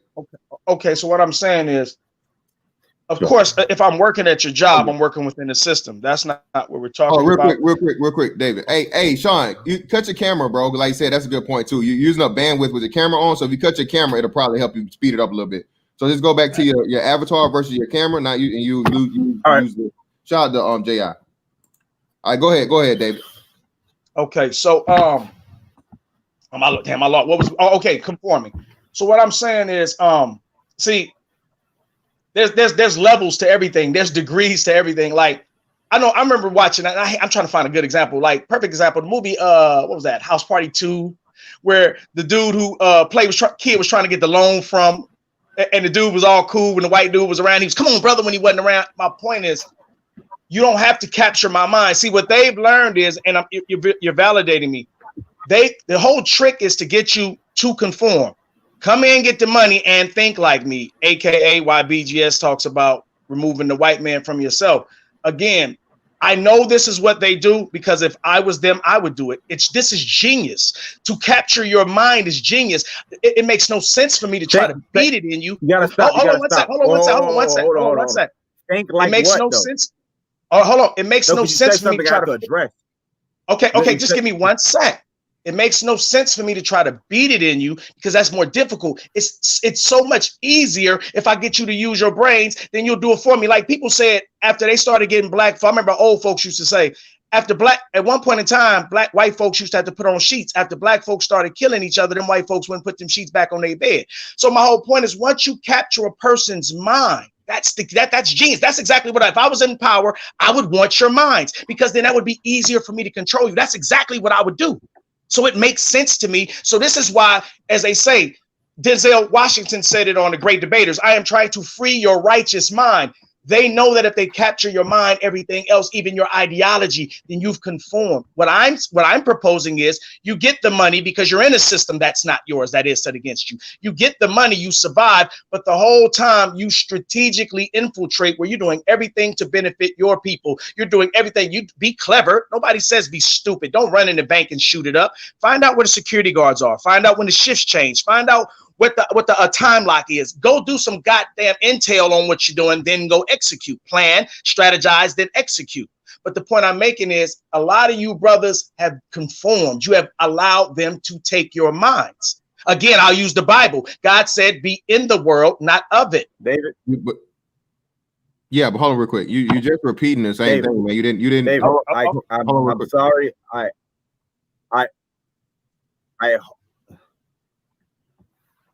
go ahead. You got it. You got it. Sean, go ahead. Go ahead, Sean. Okay. I wholeheartedly disagree with your assertion, because what am I conforming to? Living a productive lifestyle, following laws, not getting caught in laws, not destroying my own people. But you want me to conform to what? The hood mentality? To destroy my people, to sell poison to my people, to be anti-intellectual and over-sexualized? That's more compromising than what I'm advocating for. I'm advocating for, yes, I work for a certain company, but I'm working to, wait, let me finish. I'm working to tell my people to build themselves up. That's what the Asians have done. That's what the Jews have done. That doesn't mean they have our mind. They don't want you to be what I'm telling you to be. I'm telling you to just don't vote for left or right just because they say they do something for you. Make them do something for you. Be smart, be wise, make good decisions. I'm not advocating for you to be a brainwashed drone. You're doing that when you're in the streets, when you're a thug, when you're hurting your own people. That's what I'm advocating. That's what I'm railing against. So what is this? Because I say get up in the morning, be productive, don't be in the streets. That's conforming to what? Conforming to good ideals? Do you hear yourself? Do you understand why I'm against what you're speaking? What you're saying, that's dangerous. You're saying that, let me finish. You're saying that my conforming to good ideals is white. Therefore, don't do it. That's nonsense, bro. That's asinine. Okay. I like to step in now. The reason I like to step in, because everything you said, I never said, not one time. That's a straw man. We would call that here in this section a straw man, because I never one time said. No, okay, hold on. No. You assumed. Hold on. That self-control. You assumed that's what I was saying. The assumption is your fault, not mine. So don't put that to me. That's checkmate number one. Secondly, again, I've never one time said I'm for any dysfunction, nor did I say conform to dysfunction. See, what I'm explaining and trying to show you, and I tried to attempt to do this the other day on the show, you guys are one-sided. You see Pookie and Ray Ray's dysfunction or conforming. And I would agree to you that black on black crime is a part of social engineering, which they've got you to conform. I would agree that black women taking black men into white folks' courts for child support, playing games, that is a part of conforming. You are conforming. I would agree with that. The point I'm learning, and I tried to do this the other day, is showing that you guys don't want to acknowledge, nor do you acknowledge the parts where you're conforming that affect us. And that's why the other day when I was here, I asked you guys to show. We know. Wait, hold one second. Let you do that. One second. I'm not conforming. All right, just wait a minute. Anything that's detrimental to my yeah, Sean, wait, let him get it out, bro. But David, please be concise, brother. You're doing a lot. Bro, everything I'm saying is concise. Fuck you talking about? You're doing a lot of ad-libbing, man. I'm not doing no ad-libbing. This deflection. I don't tell y'all how to talk. I don't tell y'all how to talk. I'm a genius. I don't need a nigga to tell me what I'm on point. Y'all just don't like what I'm doing. Nigga, I'm definitely. All right, listen. I'm gonna get back to my point. If I'm a fool, all right, listen. If I'm a fool, call me out when I'm done. I'm gonna get back to my point. The point I made the other day was the fact that we clearly know what Pookie and Ray Ray does, because y'all point that out all the time. What I do in life is I see who's not exposed, like, because I know there's issues on every quarter has two sides. So when I find a person pointing out one person's faults, because see, like the same way, I don't hear you talk about any Pookie's pluses. Now, again, this isn't me defending dysfunction. I said that every time. I'm pointing out how biased you guys are, which proves you've been indoctrinated, which proves you've conformed. Because if you hadn't, you would understand. Listen carefully. I'm not talking about crimes. I said infiltrate. Infiltrate means I can work at your job, which is not a crime, and still recognize that Burger King, you selling bullshit. You selling processed food. Your burgers are not the fucking best burgers in the world. I don't have to say that out loud, and I don't have to do it. I can still work there and get that money and not conform to that. That's what I'm talking about. Okay, go. So hold up. So now that you're done, man, you just repeated the same shit you said the first time. Oh man, quit talking about my talking points and just get to them. Oh my That's God. just a deflection. That's just a deflection. I ain't talking about you say the same shit over and over. I don't say that to you. I'll respond. Wait. Now go. Just get to your point. Wait. How the fuck you gonna complain about the same damn shit you just fucking did, bro? I get to my point. Soon as I come in, I go right to my point. How the fuck you don't, man? I don't talk about what a nigga just said. I get right to my point. All you did. That's I'm a troll. That's deflection shit. Okay, when you talk about how a nigga talk, that's deflection. Bro, let's stop. Now watch this. Go ahead. All right, let's get my point. Bro, be serious. I'm like dead ass serious right now because I'm not. All right, just get to the point. All right, just talk about my point. No. Hey, David. Exactly. Got it. David, I'm dead ass serious, bro. I'm not trying to do the circular shit. I don't need you to be a fucking troll. We're either gonna have the conversation or we're not. Y'all are trolling is what I'm saying, because at the end of the day, quit talking about me. Just listen. We spent 4 minutes talking about me and we got off the point. Brother, deflection. I'm trying to be respectful, man. I'm not disrespecting you at all, so there's no reason for you to be disrespectful, bro. I need you to be fucking quiet while I'm talking. I didn't interrupt you not one time. Now we're either gonna have the conversation or we're not. Okay. Now what I'm saying, my points are waiting. Now what I'm saying is this: the fucking infiltration shit you're talking about is impossible without conformity. In order to infiltrate, you have to assimilate the fucking characters of the thing you're trying to become a part of. Even if you are fucking pretending, you have no experience in this shit whatsoever. I outrank you. I'm smarter than you. I know more about you concerning the bullshit you trying to sell over here. So get the fuck out of here with the bullshit. So you went into a whole "you're the man" diatribe. You be quiet. You real emotional. I didn't interrupt you. Be quiet. Your skirt is showing. Like I said, nigga, you know any skirt here, nigga, you try to lift, I guarantee you lose your life, nigga. We can't tell. I told you sound emotional. It was a skirt here, nigga, because we want to do the nigga shit, man. You guys are open. Fuck out of here, man. See, listen, this is shit I talk about right here. This is where grown men need to be grown men. See? Niggas only respond to nigga shit. I begged with you. I asked you several times. I didn't interrupt you. You were the person that came up here and give all these fucking long ass dissertations, sermons, soliloquies about being interrupted and all this shit. I purposely did not interrupt you. I didn't interject. I used my brain. You know, the genius brain you claim to have. You know what I'm saying? The genius level of intelligence you claim to have. I used mine to just remember every fucking thing you said. I didn't have to take a pen or paper or nothing, write no shit down or nothing. And go at your points, you know, to fucking rebuff them, to debunk them, to disprove them. So being that you're a fucking genius, I don't know why the hell you need to always fucking interject in the first goddamn place. A genius has a usually a good fucking memory. There's no need to always fucking, oh, well, let me. But back to the point, as I was saying, since you wouldn't let me say the shit while I'm fucking trying to say it on my shit in my motherfucking crib in my goddamn house, I'll say it again. In order for you to conform, in order for you to infiltrate, okay? The whole what's the number one fucking infiltration scenario or example everybody always use? What? A wolf in sheep's clothing. Do they say a wolf in wolf's clothing? No, the wolf has to pretend that he's a what? The wolf has to dress up like a sheep.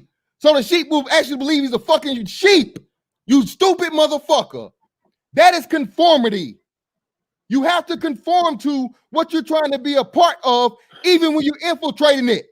I outrank you, nigga. I know about this military shit for real. You just see about it and read about it on TV. You can't tell me shit about this, nigga. Talking about you a genius. Genius where? So now bring your ass back up here, bro. This shit gonna go one or two ways. You can get the fuck on, or you can do the shit by the way I say we gonna motherfucking do it on my shit. Ain't no ifs, ands, or buts about it. I was respectful as fuck to you, bro. I fucks with you the long way. I don't got no beef or no problem with you, bro. Like I said, I made this statement the other day. I'm not playing the games and bullshit from here on out, bro. It's too much serious work that needs to be done. As far as that skirt shit and whatever, bro, you know me, nigga. Hey, if that's the way, nigga, come find a skirt and pull it. Real shit. Don't you ever in your motherfucking life again challenge my goddamn manhood in my shit, nigga. You done lost your motherfucking mind. You wouldn't dare say that shit to my goddamn face. So respect me and my shit, nigga. Just I respect you when you in my shit. Point blank, period. Now I'm gonna bring your I'm gonna bring your ass back up, and you gonna have the motherfucking conversation, or you can get the fuck up out of here. That's the way it's gonna be. Censorship reflects fear. Hey, bro, I just told you I'm not playing. Censorship. Sean, stop. Sean, listen. Fear. Hey, David, brother, I'm not talking on ad-libs, bro. Only thing we doing is talking to the point, so we're not talking at all. All right. So all right. So then look, I ain't gonna try. I'm gonna get back to it. I'm gonna get back to it. So again, the statement, you can trap my body, but you can't trap my mind. I can physically work for a system, but not conform to its ideology. If you don't understand that, don't call that ignorant. Just say you don't get it because it's above your understanding. That's genius. If you don't understand that simple statement, then that's not on me. That's on you. And that's the point I'm making. I don't have to conform to Burger King's ideology of them having the best burgers, even though I work there. I mean, I gave you the most simplistic example, and y'all complicated it. Hey, I don't know if you can hear him, man, but drop out and come back in. Hold up, David. I'm gonna drop you out and come back in. Say something, see if he can hear you, because it only happened after you dropped out. So I'm gonna drop you out and bring you right back in. Hopefully, if you can hear. If not, then you have to do it, Sean. All right, say something, David. Can you hear me, Sean? Yeah, Sean, your shit sucks. That's because God don't want you to talk right now, Sean. That's why it's out here, man. Hey, Sean, Most High don't want you to talk right now. Sean, drop out and come back in, Sean. Most High with me, nigga. On time. Hey, real quick, Sean, the music black. Yeah, for the $4.99, the dude who calls himself a genius must be related to. Come on, man. Dunning-Kruger effect in the house. Yeah, man. I take it. Meanwhile, the playback tells everything. I ain't mad at the real time. Y'all slow, so the real time gonna go over your head. When you go back and you listen and you see that he said that, I'm talking about me. When you see that the guy David said you can work for something without conforming, a lot of people in the chat are gonna agree right now. They may not say that, but they agree now because they understand. What I've learned is most people are dealing with limited understanding, and that's why, if you notice, I'm not angry about that. I can see that. Here comes another. Rod, don't come up here emotional, bro. But listen, bro. Talk like this. Notice my tempo. Hold on, brother. Just chill. Wait, listen. That's not what I said. Again, the same thing you said earlier. That's not what I said. You were talking about, you're trying to conflate two different things. You said that you do not have to conform in order to infiltrate. That's the argument. My mind. Again, no. Again, yes, you do. Yes, you do. And let me explain to you why you do. Because you have to conform your mind to understand. Yeah, Sean, can you hear me? Mr. Fantastic, use the Burger King example to show me. Use that example like that. So use it so I'll understand it better. I'm telling you how it'll help me. Well, okay, so even with the Burger King example, right? So I can do this. I'll do it on your level. So the Burger King example. Yeah, hold on real quick. The Burger King example. Yeah, I can hear you, Sean. Can you hear us? Can you hear me? I bring that fire. Damn, I can hear you. All right, well, cool. Hold on. I'm the only one talking right now, so I'll give him 1 second. So using the Burger King example, all right, you do not have to believe that Burger King's is the best burger. That's your premise, right? Work for Burger King. But this is the thing, though. You still have to have the understanding that Burger King believes that it's the best burger. That has nothing to do with me, though. I'm talking about me, not Burger King. Come on, bro, stop. Look, you can't ask me to fucking do something, man. I do it for you, and then I'm just clarifying. I'm not talking about the facility, brother. But listen, bro. Listen to me. Hear me out, Fantastic. I'm not trying to be rude. You misunderstand what I'm saying there. I'm not talking about what the system thinks. That's the Burger King would be the system. I'm talking about because I work for the system. I don't have to mentally conform. So don't say the system. Don't say the system is. You brought up the system. You didn't hear me. Go ahead. You didn't repeat it again. I'm gonna say it again. Okay, say it again. Say it again. You, as in the person working for Burger King, has to still understand that the system believes it is the best burger out there. Therefore, and again, I'm gonna let you see how you hung yourself. You would never say on the job that Whataburger is the best fucking burger out there while you're on the clock. You already admitted it. Being that you know you can't say that at the job you work, you therefore, sir, have conformed. Check and mate. Okay, now let me respond to that. I don't have I don't have a hold on 1 second. 1 second. Order. You just came in here. Hold on. Yeah, man. Hold on. I'm one person. You got it, brother. You got it. Hold on. All right. Let me just say this. I'm gonna just say this for conversation, bros. If I'm one person pushing for against four brothers, y'all have to let me talk more because I'm addressing four different people. So I do need more time to talk, being I'm the only one against that. That's just common sense, bros. So let me get back into it. What I'm saying is, See, you're talking about the system again. Because Burger King thinks they're a burger place, I don't have to agree with that, and I can work there, and then I can do what I want to do on the sidelines to help build Whataburger up while working for Burger King, who is basically diametrically opposed to Whataburger. That's what I'm talking about, not what you're saying. What I'm talking about when I say don't conform. That example I just gave. I'm funding Whataburger while working for Burger King. Check and mate. You still, again, man, I'm not going to argue with you, brother. You're either being obtuse and you're purposely missing what I'm saying, or you're just not comprehending. I gave a great example. If you flip one burger there, you conforming. Yeah, bro. Thank you. Listen, I didn't say that I wasn't conforming to working for the system. See, there's levels to it. I said there's levels. I'm not saying I'm not conforming to working for the system. I said my mind. Stop. They even got it for you here, brother. They even got it for you here in the chat. It's that simple. It's not you can't come here talking about genius shit, man. This is 1, 2, 3 ABC shit. Listen, if y'all don't know, listen. All right, let me respond. If you don't know you can work for a place, you can work within a system. Listen, let me say this. Here's the problem. I'm gonna say this again, and I'm gonna give it to y'all because I know I'm not gonna get nowhere. I just came for the pushback. Y'all, listen, the matrix, the concept that we subscribe to in this space, the matrix is the system itself. I'm gonna use that example. I notice y'all don't use it because y'all scared of it because it validates me. Morpheus and Keanu and all them represent not freeing your mind, being within a system. They had to still go into that system, and there were certain rules they had to conform to, but there were certain rules they could break or they could bend. So at the end of the day, they didn't conform to the matrix while working within it and while technically working against it. If you don't understand that concept, then you're in the wrong sector. Check and mate. All right, bro. Shout out real quick. Shout out to Mutant. Can I respond, please? Hold on. Sean, it's on you after I read the super chat, brothers, and then it's Ra, and then Madman, you're on the back end, brother. You the last one to come. Can I go, please? Yeah, hold on, real quick. Let me shout out to Mugen Black for the $1.99 super chat, brother. Thank you. Real Genius Windows. Shout out to Jessica X for another super sticker. Thank you, sister. Let me see. Let me make sure it ain't no more. All right, was Batman the one helping the white boy with the stats, Mr. Fantastic, when he was on your show? Was he the one helping his stats? Was that him? That was on Game Changers, though, not my show. But anyway, I was helping the white man with stats. What? Either way, no. When the white boy came over here, there was somebody saying his stats was right. One of the dudes from UK, brother David Johnson. Can we yes. Get to the order and let? Okay, I just wanted to make. I was just trying to say that was the same guy. Talk, bro. Yeah, go ahead, son. It's on you. Look, my nigga, stay in your lane, homie. Men don't need assistance, nigga. I don't never come on talking for no nigga. Shut your ass up, bro. You a female. Bro, come on, tell that nigga to shut the fuck up. All right, well, let's just all just shut the fuck up and let Sean go, and then everybody go in their turn. Go, Sean. It's on you, brother.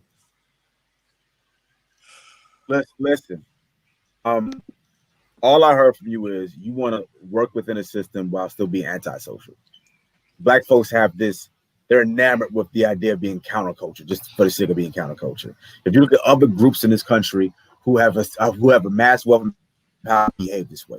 Okay, Asians come to this country and they conform. The Jews they've conformed and they've built themselves up. Listen, it's not wrong to say if you follow X, Y, and Z, you can get ahead in this country. And if you want to even further change the landscape, you'll be more in a position to do so because you have more people who are living in a certain way. But black folks want you to do is, make money, do this, but still have that nigga mentality from the hood. No, I'm sorry, I'm not going to agree with that. I'm railing against that. You say that that's not what you're saying, but when I hear you speak, that's the message that you're conveying. You're not conveying a positive message for the young people who are coming behind us, and that is dangerous. Okay. To tell them you got to still be down and you got to still think a certain no. I'm sorry. I literally never said that. If I have children later on in life, I'm going to model my behavior and tell my children model their behavior behind the way that certain groups in this country move, and that's how you get ahead. All conformity nonsense that you're talking about is just a non sequitur. It makes no sense. You're just trying to roundabout way say, work in the system and still be a nigga. I'm sorry. That's what I hear when you speak. I could be wrong. All right, Mr. Fantastic. Can I respond being that I'm one person? Yeah. Hold on, man. Let me read the super chat real quick, brother. Real quick. You got it, brother. Shout out to Erkster First for the 5. Thank you, brother. We all have the power to make manifest something. Word, sound, and power. And let me say this real quick, brother David Johnson, before you go, man. The whole conformity thing, man. We're literally living in this right now. The perfect example of being forced to conform is what? The mask. Wearing masks. You literally cannot go out in a lot of places in this country right now without a mask. Okay, you cannot function within the fucking society. Do you understand that the function and the purpose of a fucking society, the structure of it is to force you to conform? And if and when you don't, you will either be exiled from it or you'll be punished to the point of where the punishment and the exile will eventually force you to conform to be a part of it. It's a lot of more deep, far more deeper social aspects of it, social psychological aspects to it to be put to. If I may. Just real quick, societies are purposely formed to make you conform. You got it. All right, if I may. You can trap my body. You can't trap my mind. See what you guys are doing? You're conflating what I'm saying. I didn't say there aren't degrees of your body, of your physical aspect that this world can't control. That's why the term is you can trap my body, you can't trap my mind. No one can trap your mind. You have to give it to them. So what I'm dealing with is the mental of working for a motherfucker that I know is a killer, a thief, a robber, a murderer. And I'm not saying I should have to, but I have to. And I don't have to do crimes to do it, even though I know the person I'm working for has. So what I do is, like I just said, I work for Burger King while I secretly allowing Whataburger, which would be my people. Let's say my people, my race, my family owns Whataburger. Whataburger is in direct competition with Burger King. We are diametrically opposed. I go to work for Burger King. Infiltration. I go to work. That's what infiltration is. I go to work for Burger King to take Burger King dollars from Burger King, who is a piece of shit, to fund Whataburger, who is definitely a better burger. Again, what I'm noticing is you guys don't want true freedom. You just want better positions on the plantation. That sounds, they seem similar, but they're not. You guys got it. Shout out to DJ Nav for the $2.99, man. Check and make DJ, you a fool, bro. Again, man. It's on Raw L, brother. Go ahead, Raw. So before I hold on, Sean, real quick. It's on Raw. Right. Raw, it's on you, brother. Peace, fantastic. Yeah.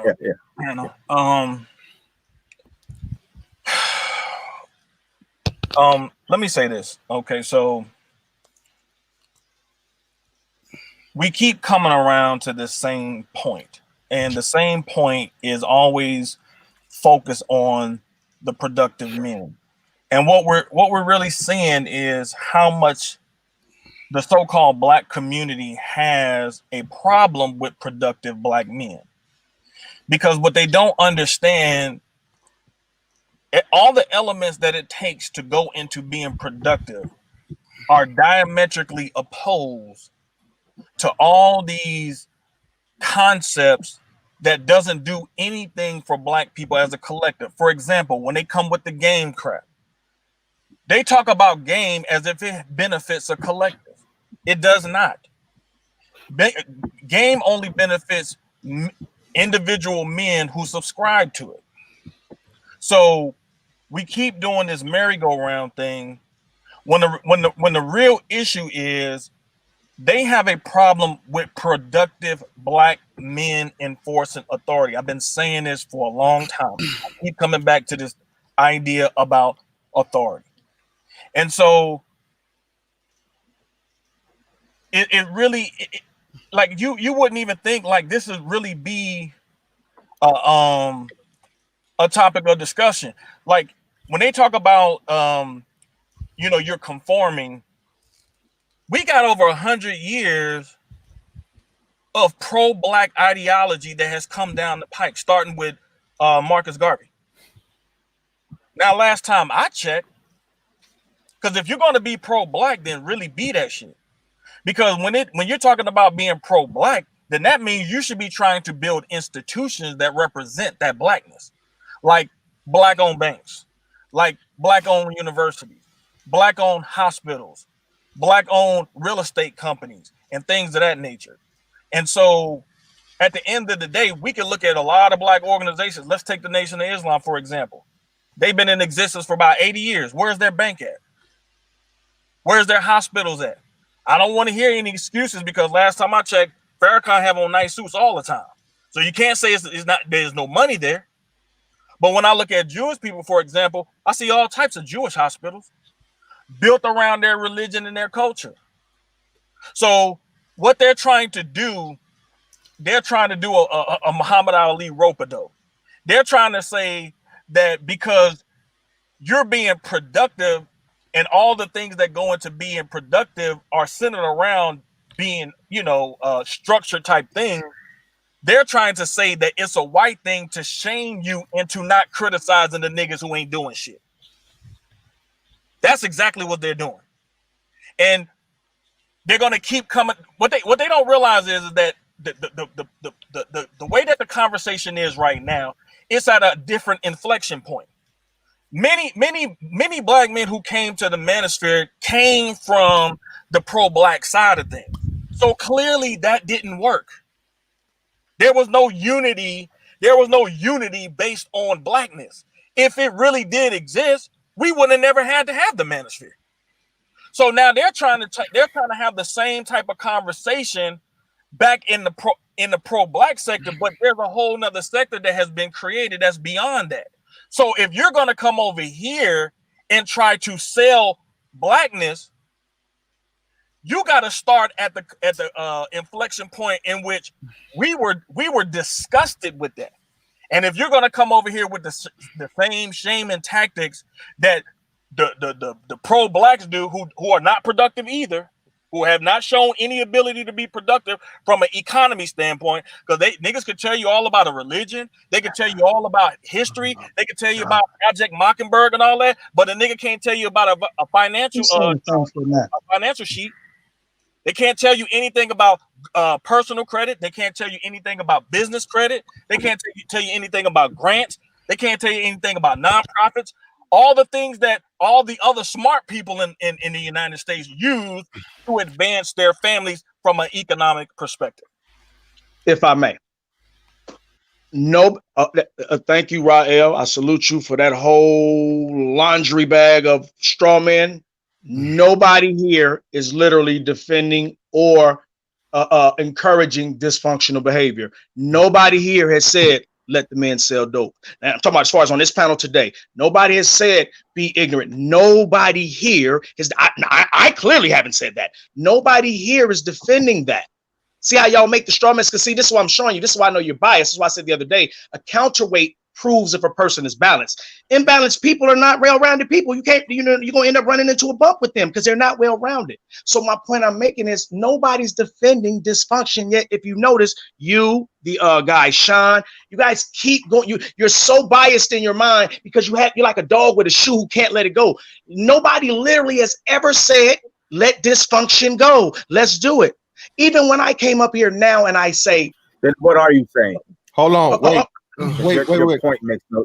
Hold on, wait. I'm asking him what is he saying. Mr. Fantastic is talking. Wait, go ahead, Fantastic. Wait. David. Yeah. You can't say that, brother. You can't say nobody has ever said. You can't say now. You can't. I didn't say nobody's ever said, Fanto. I said nobody here on this panel. Okay, well, no. Well, that's what I'm saying. You haven't said it on the panel, but again, I literally just said nobody here on this panel was talking. But again, no, hold on. But again, we know that there's even though you're not a representative of everyone else.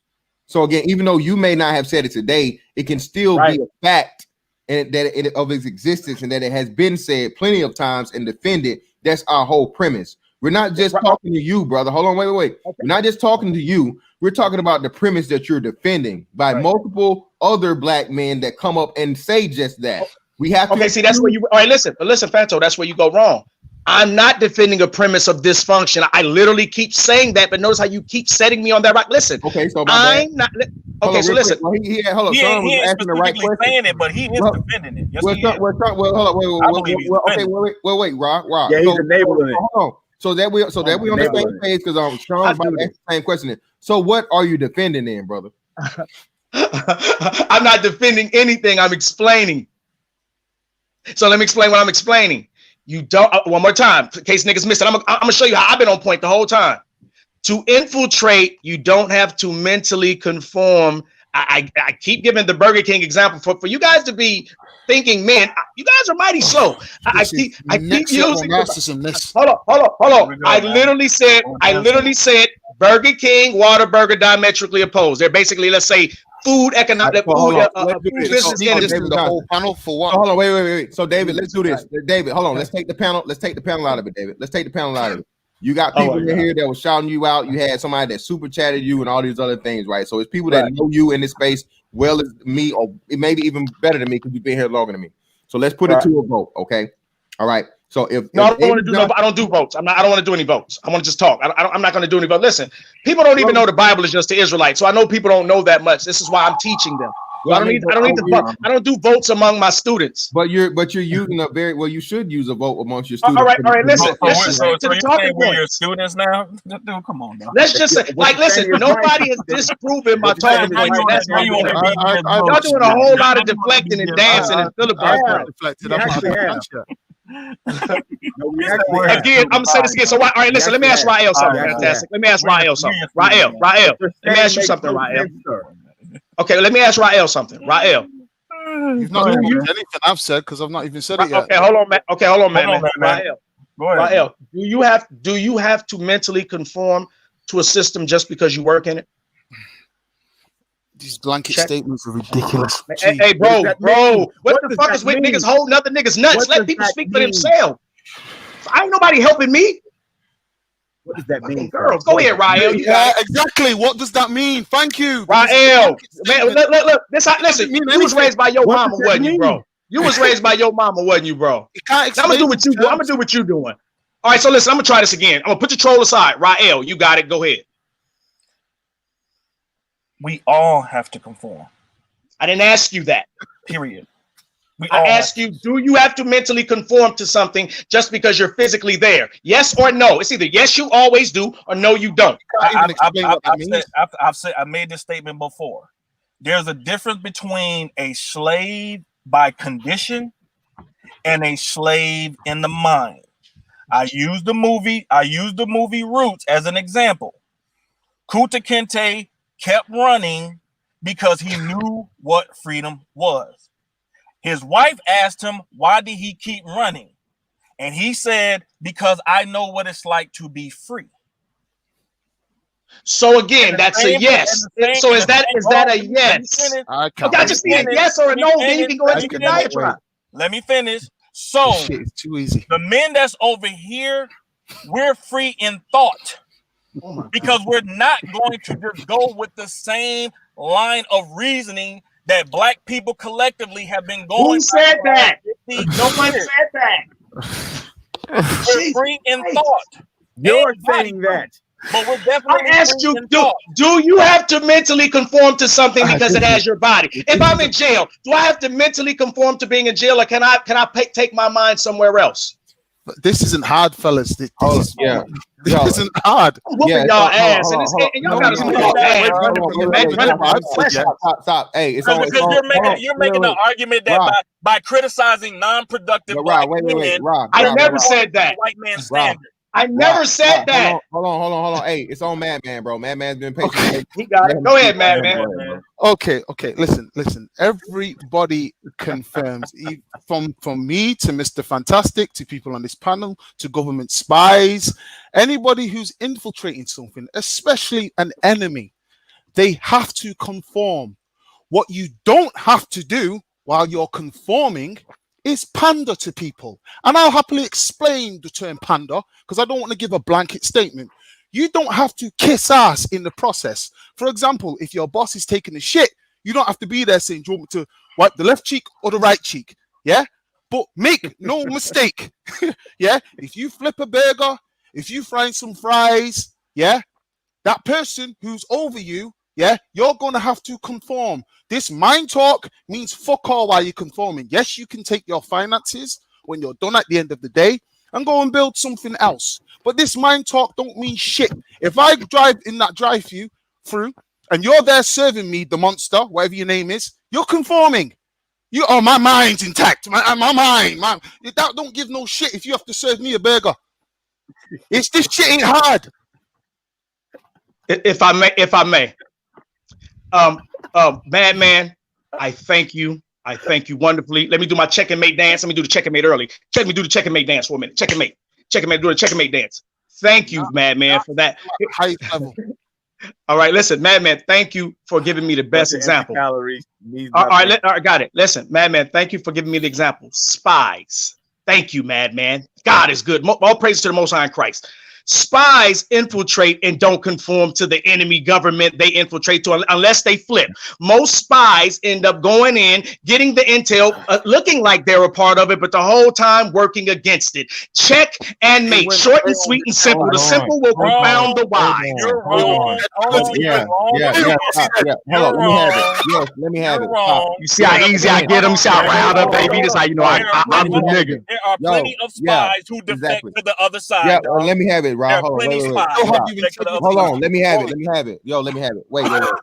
See again, David, brother. I don't think you're speaking to things you really don't know about, bro. First off, secondly, so spies conform and they become of that government every day they go. So every time a spy infiltrates a government, he conforms. Yes. Oh my God. Hold on. Again. Hold on. Stop. Wait. Let me have it. Otherwise, wait. Hold on. Let me have it, please. Uninterrupted. I don't mean to get the job done. Of course, he's conforming to get the job done. I'm talking about he's really working for another team. What are you doing? That's the whole point. Listen, that's the point. Listen, brother. Again, that's why I changed your horrible Burger King analogy to the wolf in sheep's clothing. The purpose of a spy is to conform to literally to the point of where people cannot tell that you're working for the fucking opposite, for the opposition, brother. You have to conform. If I may, see, listen. On, I'm not done. I didn't interrupt you. I said ideology. Ideology. Listen, again, brother. Jesus Christ. Brother, listen. No matter how you try to flip it, man, pun intended, since you want to stick with the Burger King shit, okay? Listen, the point of the matter is this. You have to have a fundamental understanding. It doesn't matter whether you agree or not. You have to put your mind in the mindset of the person you're trying to infiltrate. Do you not understand that? That's what you we get the I'm not knocking the process. Okay, listen. All right, can I just ask you? All right, can I ask you a quick question? Fantastic. Just one quick question, please. Just one quick question. One quick question, please. Man, God damn. Okay, okay, bro, you got it, bro. Go ahead. Listen, all I'm saying is this, man. I don't know which part of it that you're missing. Listen, brother, you have to conform in order for you not to be caught. In order for you not to be discovered as the fucking spy, whether you're on international espionage or you're fucking trying to steal trade secrets between fucking burger chains, brother. Okay. If I may, one more time. Hold on, one more time. Wait, one more time. It's not our strong point. I'm not talking about. See, I'm again. There's levels.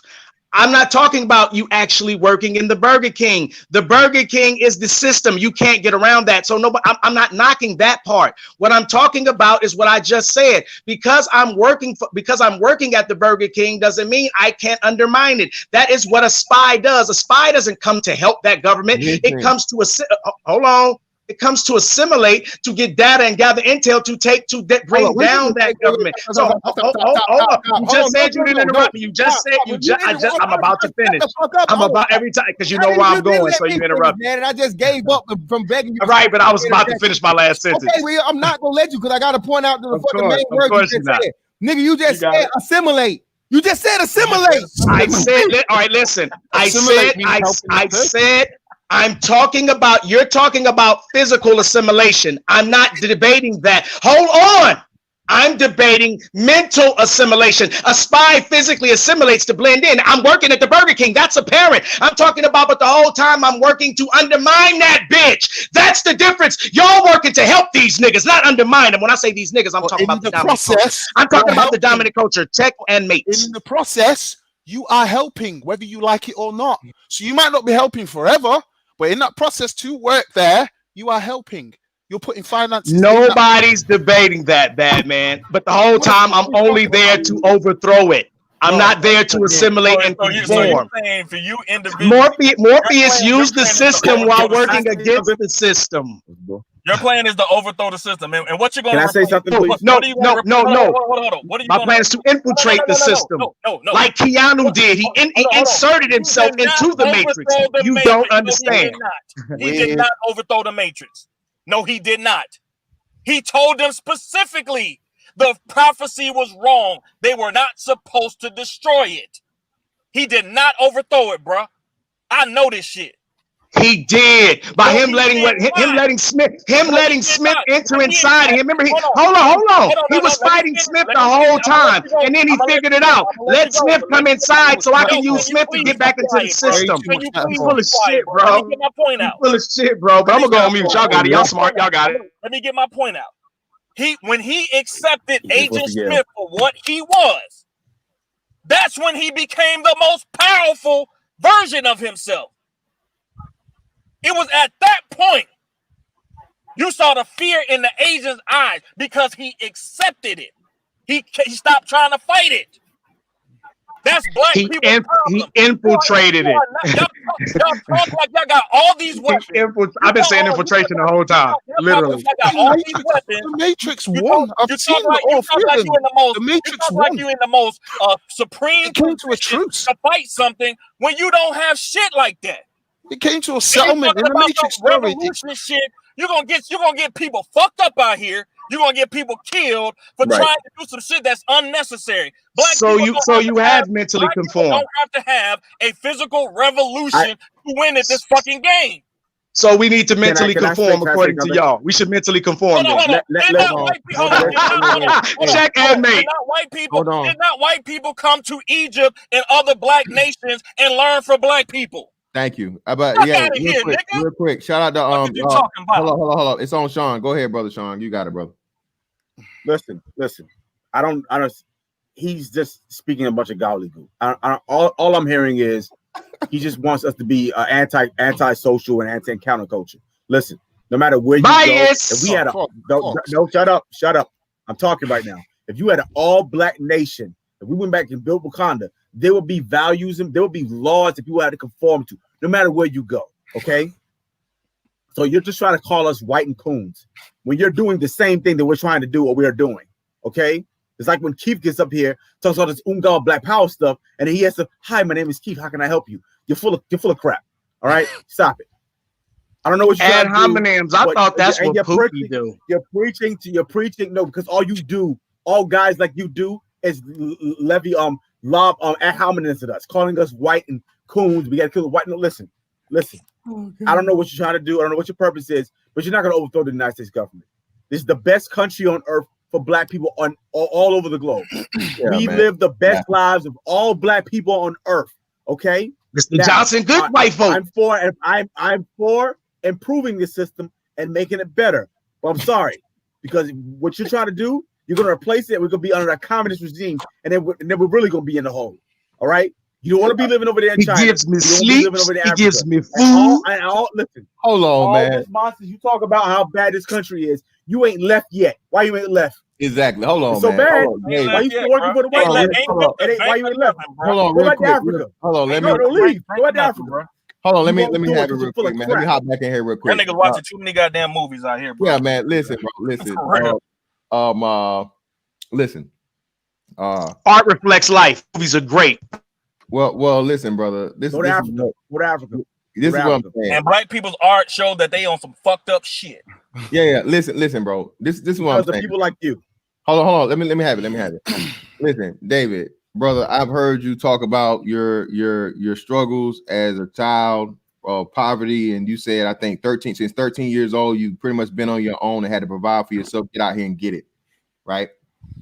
That's the essence of the American dream, the American dream and philosophy, is it not? Right, but I never forgot my goal, and I never forgot who my enemy was. No. Go. First thing you said was what? Right. So, sir, you're already conformed, because you know what you have to do? In order to manipulate the system, you must conform to it first, sir. All right? You must understand it. You must learn the ways and the essence of it so you know how to manipulate it.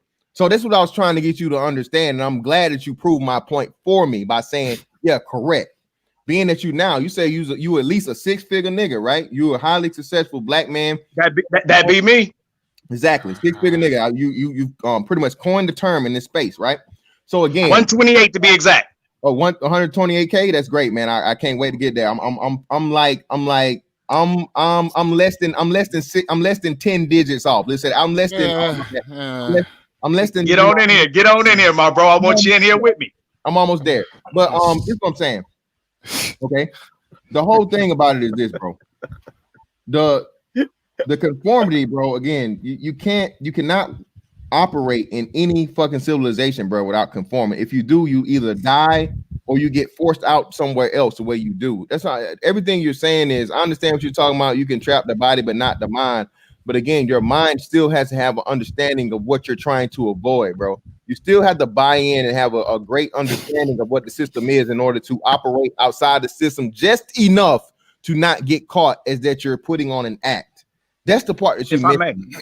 I don't work for that white man, but I sure need that white man.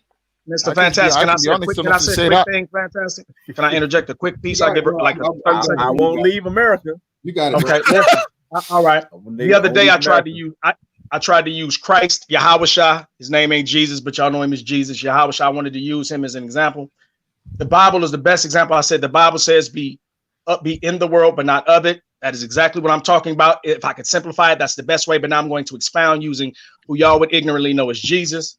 He came into a system and he was a rebel. He was a rebel against the system. He stood against what the matrix stood for. And make no mistake, the people, the Pharisees and Sadducees, I tried to say this the other day, you guys sound a lot like them, because if you read the story of the Pharisees and Sadducees, they went and had a conversation and they said, if we don't stop this man from telling the truth, the Romans, the white folks, they're going to come and take away all our positions of power and our money. This is what you guys sound like. If you read the Bible, you know. And so hold on, let me finish. So they said, okay, got you. If you read it, you would know. I know you don't know that story because you would know you sound like. This is why I know what side to be on, because I know the story. But let me finish. Okay, so wait. Okay, got it. So what they said was, we need to stop him. We need to stop him because they're going to come and take our positions of power, our money, our prestige, our fame, our status. So what they did was it was the Pharisees and Sadducees who would be of Jesus's own people. They were Israelites. They mounted the defense and helped him. Judas, who was a nigga that ran with him, helped set him up between the educated lames, not the educated brothers. I have no problem with educated brothers. The educated lames, the niggas who got issues. The Pharisees and the Sadducees and Judas set Christ up with the white folks, all because he would not mentally conform. You have the story of Satan taking him up on the hilltop, offering him the world. All you have to do is just conform. And even though Christ was in the world, and Satan did have the world to give to him, Christ still chose not to conform. And what else did he say in the book too? Let's tell the whole story. He also said in the book, render unto Caesar what's his. Out of context. That means at the end of the day, don't love money. Listen, you're validating my point. You're validating my point. Don't love the world. God says anybody who loves the world is an enemy of his, is an enemy to him. That's what that means. You don't know the Bible, Rael. You're gonna lose this one. You're gonna lose this one. I'm a Bible pro. He also said the poor will always be amongst us. Oh my God, just random scriptures now, nigga. This has nothing to do with what I'm talking about. I'm talking about conformity. I'm talking about conformity. I gave you examples of Christ not conforming. I gave you examples of the black man that wanted Christ to conform. I'm pulling right out the book you're talking about. You ain't pulling shit. You're just pulling out random. You're a Christian. You're pulling out random scriptures. Christians don't know no goddamn Bible. Rock, can I ask him a question? Rock, can I please ask him a question? Let me please ask David a question. So, David, what is your purpose? What do you want black people to do? Like, great. What's your message to the young black man coming up now? What is your message to him? Great. Now, Sean, let me say this, Sean. You know, I'm gonna show you how I'm psychologically strategic with everything. When you have conversations with people and they don't ask you questions, do you know what they don't understand how what they do and don't do? How human beings don't understand what they do and don't do tells. When you don't ask questions, you know what that means? You don't want to know the answers. You already have a preconceived notion. You're just fronting. So people who ask questions, that reveals when somebody asks a question, they really want to know. If you notice, most of these dudes haven't asked any questions. So Sean, I'm gonna commend you and salute you. You can keep your white Bible. Okay, man. I'm talking to Sean. Show some decorum. Sean, I'm going to. Okay, cool. Got it. Sean, I'm going to commit. Okay, Rob, got it. These are educated men. They sure don't control themselves. Okay, Sean, I salute you for being smart enough to ask me that question.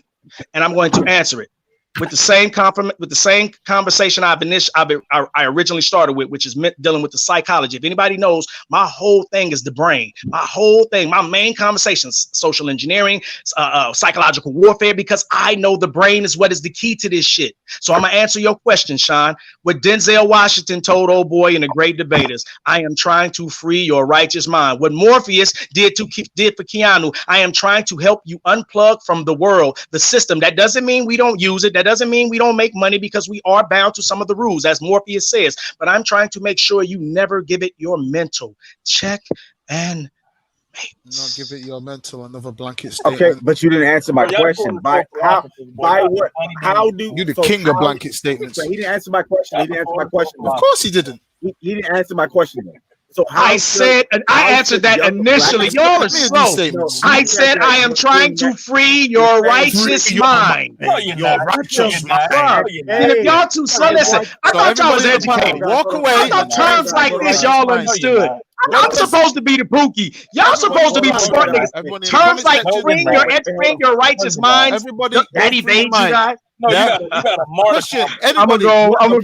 Y'all got it, smart man. Y'all got it, smart man. You sit down and pray. Hey, we go do some yoga. Yeah, do some yoga. You got a martyr complex, but you ain't gonna do no work to become a martyr. Get the fuck out of here.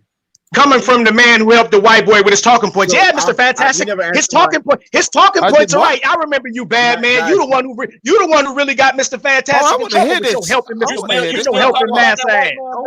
With your helping mass ass. Can you at least explain? You love that white man more than you. He made a statement. He keeps making statements. Still talking about the white man. Where I come from. No. Y'all ain't talking about him. That's what's so telling. See, a balanced person is gonna give you both sides. Nobody gives a person half of an equation and goes come up with the answer. Purposely leaving out the part you fear, Rock. Y'all fear that white man. That's why y'all wouldn't care say nothing against Mr. Johnson. Mr. Johnson is good white folk. I wanted to speak only on Sundays. That's all y'all do is talk about that white man. You don't talk about building shit though. You ain't talking about no economy. Fantastic. Let me have it, brother. To explain his statement. Man, let me have it. Shout out to my man Agon in the building real quick. Hold on before I give it to Agon, man. You got a new brother on the panel. Again, David, man, brother, it's not just us up on the panel, man. You doing a whole lot of dodging, the artful dodging in this motherfucker of the questions, man. Now, ultimately, this is the thing, man. I can't take a black man serious that talks about the white system that's benefiting from the white system of the white man. I just can't. I can't take a black man that I just asked purposely about, utilizing the American dream and American philosophy. And his first answer to me was right. Okay. So that means why would you? You're right. Hold on, brother. I didn't interrupt you. I let you have it all the way. I purposely am not doing it. Okay. I cannot take your word. I cannot take you seriously, man. When again, you are still here in this country, making the white man's money, using the white man's currency to get ahead, when there are so many other opportunities, lands, and stuff outside of this white man system that you can go take over and dominate, brother, with the stuff you've already created. What you saying, what you got right now, whatever revenue you have for 128K a year, man, you would literally be that would multiply by 20 to 70, depending on what country you decide to go to. And a lot of those countries don't have any type of white leadership at all, because the white man is like the least of all people on the planet, right? You know that, right? Of course you do, because you're a white man expert. We built this place. This our shit here. Fantastic. You're gonna confuse him. So you're gonna confuse him. So if this is our shit here, then we built this place. Which again we did contribute. I wouldn't say that we fully built it, but we definitely contributed. We were part of the building, no doubt. We definitely contributed a huge amount, So I ain't gotta go nowhere. I'm gonna make them visitors leave. Okay, and if you're talking about the visitors as in being American white people, you are fucking bugged out of your fucking mind. You are insane. You are insane. and I'm going to sit back and I'm going to watch you. This is how I know y'all not smart. All kingdoms rise and fall. Y'all idiots. Y'all are idiots. All kingdoms rise and fall. This one will too. The Persian kingdom was a massive kingdom. The Persian kingdom was a massive kingdom. You actually think you're smarter than what you are, bro. Yeah. You believe your own hype, bro. You not that in ad hominems. Go ahead, Rael Pookie. Go ahead, Pookie Rael. You got it. You know what I'm saying? That's the issue. You keep laughing, you keep undercutting people and all that bullshit. We see through all that shit. You ain't secure in your own person. Hold on, man. Either way, kingdoms rise and fall, but this one is the exception. You fucking idiot. Laughing and cackling like a little I agree. David, you're actually right, and we're literally going to see that probably here within the next 10 years. I agree with you wholeheartedly. But being that black people have no structure, no culture, no camaraderie, no already established economic, political system set up whatsoever. Exactly, no power. If you knew history, we've been here before. This isn't the first time we've got here. Go ahead. No value. You interrupted me, and I'm not interrupting you. No values and no morals. Hold on. You keep interrupting me, man. I'm not interrupting you, man. But again, like I said, being that we have none of those things, and I do believe that we're going to see the fall of probably the greatest civilization of all time. We're going to live to see that. I promise you this. Black people won't be the people to inherit it. Won't be. Not saying that. Hey, listen. Thanks for the encouragement. That should be motivating to all the young black men out there. Y'all ain't gonna be shit. Y'all ain't gonna do shit. So just conform and be a slave. Gotcha, fantastic. We got it. Hold on, wait. Let me have it. Wait. I gotta address it. Wait. I gotta address this. I gotta address it. That's weak. I refuse to believe black people are this dumb. Well, hold on, wait. That's the weakness in you, because you only see one way of doing things. Again, there's a reason why they have these things called satellites. There's a reason why you don't go up against a unstoppable force or very, very large army when you have smaller numbers. That's why you infiltrate. Oh wow! So now you understand. So now you're gonna make my point for me. So it's trolling. So hold on. So I've been saying infiltration the whole time. I'm consistent with my point. Wait. So hold on, man. Hold on. Wait, man. So again, so you actually agree with me then, because infiltration is a sign of like you lack the power. You lack the brute force to take what you want. So therefore you have to blend in and get the benefits of that you can get while again pretending and conforming to be a part of the controlling group. So again, pretending to conform isn't actual conforming. It's the appearance of. No. Oh, Jesus Christ. But you know what? Hey, we gotta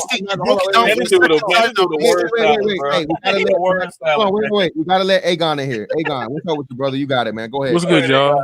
What's up, panel? What's up, David? I got a question for you. Can you what up, little nigga? What's up, man? Can you name a group throughout history that has rose to power without conforming? Okay, listen, I'm gonna tell you the same thing, Agon, what y'all are doing, the conflating issues. I'm gonna try to explain this one more time. I did it 3 times, but I notice people only hear what they want, selective hearing. I didn't say there aren't levels of physical conforming you won't have to do. What I do know, this is what I do know.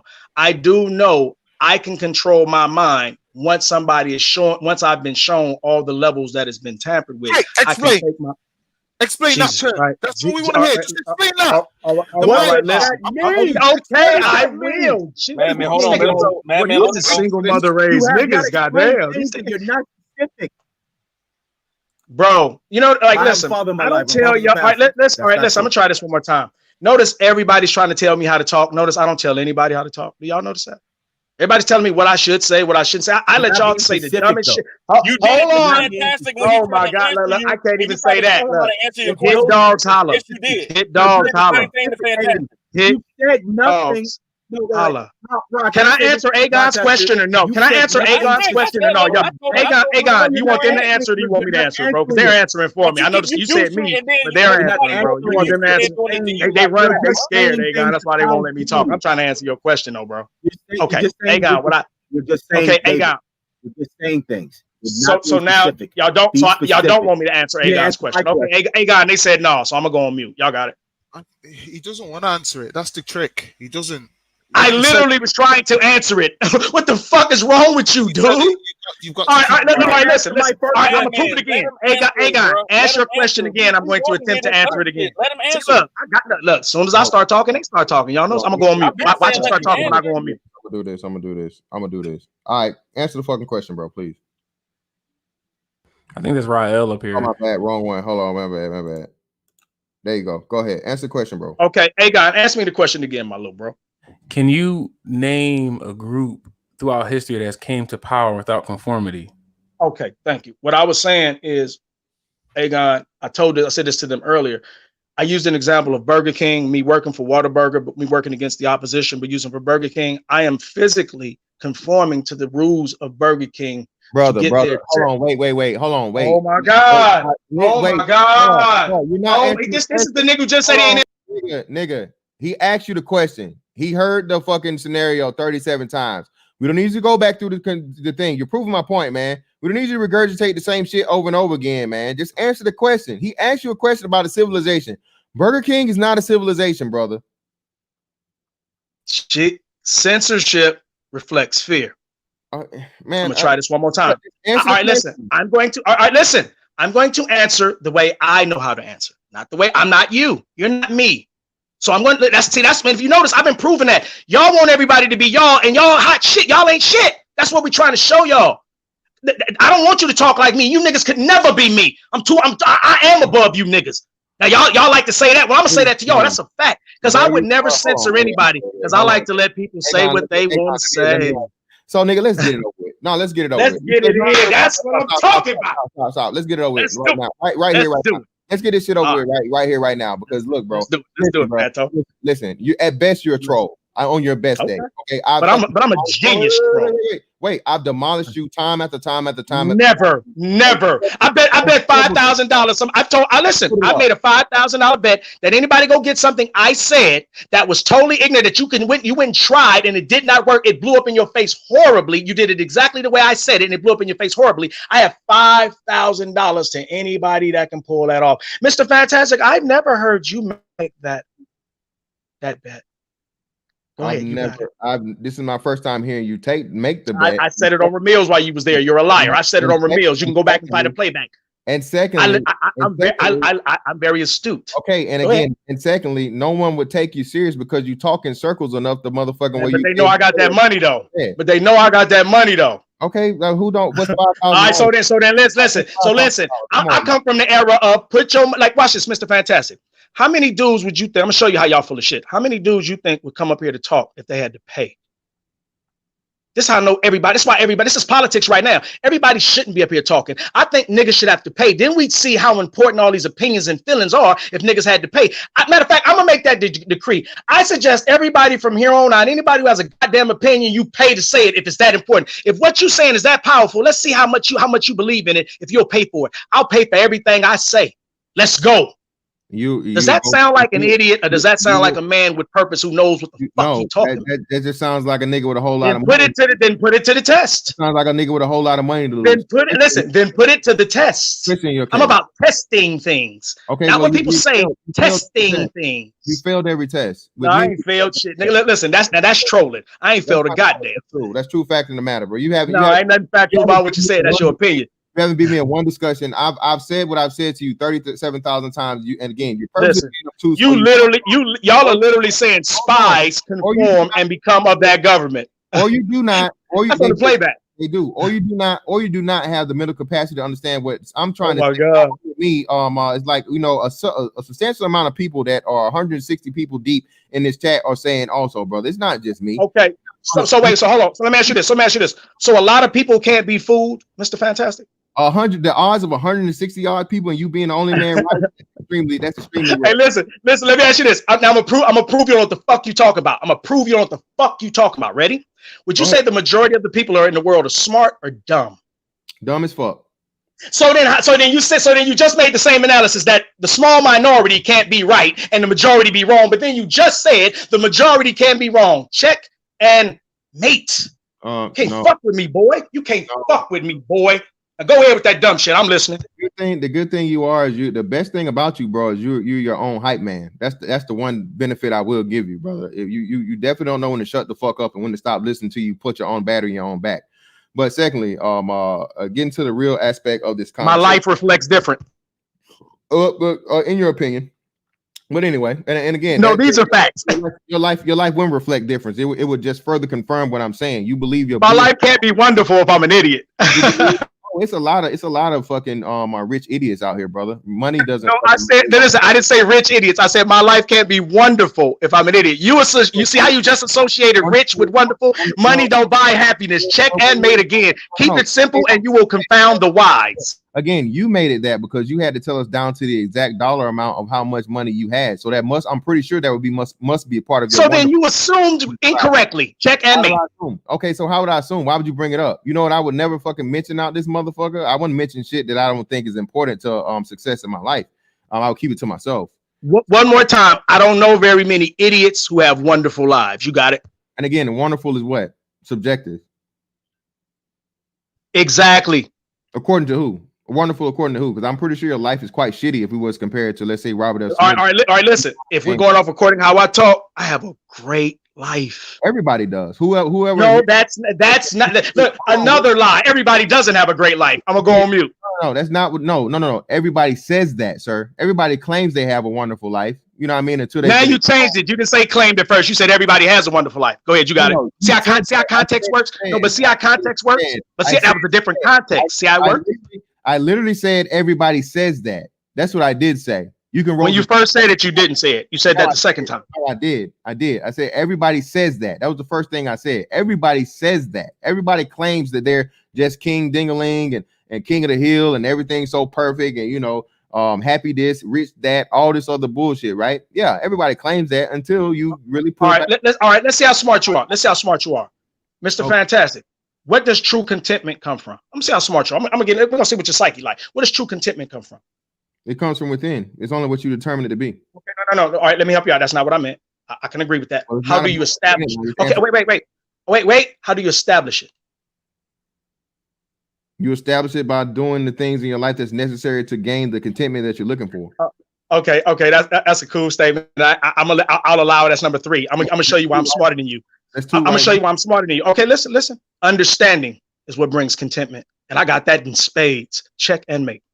No, you obviously don't have understanding because you still are trying to argue something that you are. You didn't even know understanding. You didn't even say understanding is how you get contentment. Because once you have true understanding, you no longer have problems with life. You understand that there's a yin and a yang to it, so you don't have a problem with it. You recognize its balance. Check and mate. Again, I don't need understandings of things to be content. I don't understand quantum physics, sir, but I'm still content in my life. So you're conflating issues now. Go ahead. Anything. I'm disproving your point. I'm disproving your extremely shallow and flimsy ass point. But again, man, speaking of money, bro, listen, money talks. Shout out to my man, Tyrus Ivory. So hey, we'll catch the next one, brother. You got it, man. You'll be back to troll again, but brother. Yeah, shout out to my man Tyrus Ivory. Hey, niggas took his life.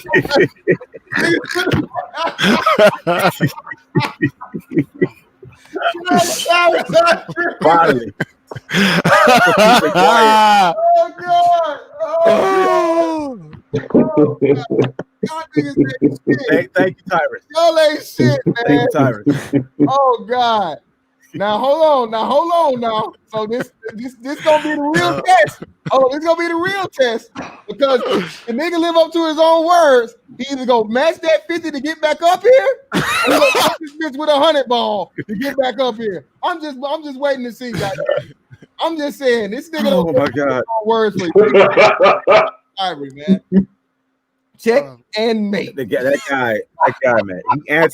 He answered nothing. He just wants to pontificate. Oh shit! Y'all ain't shit, man.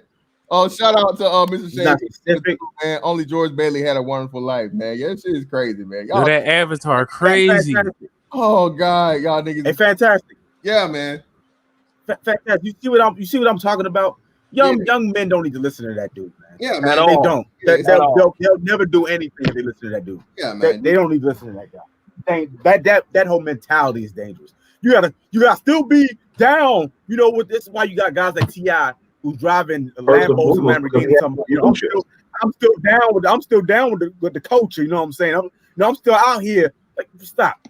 Hold on, That's why we're not getting. He's the same dude that is literally up here saying I'm better than you, while simultaneously being upset at productive black men who are saying they're better than non-productive black men. Like it's weird because you see, my business turns over more than 120K in the space of 3 months, but you don't hear me bragging and about. I don't think I'm better than anybody. Money don't mean shit.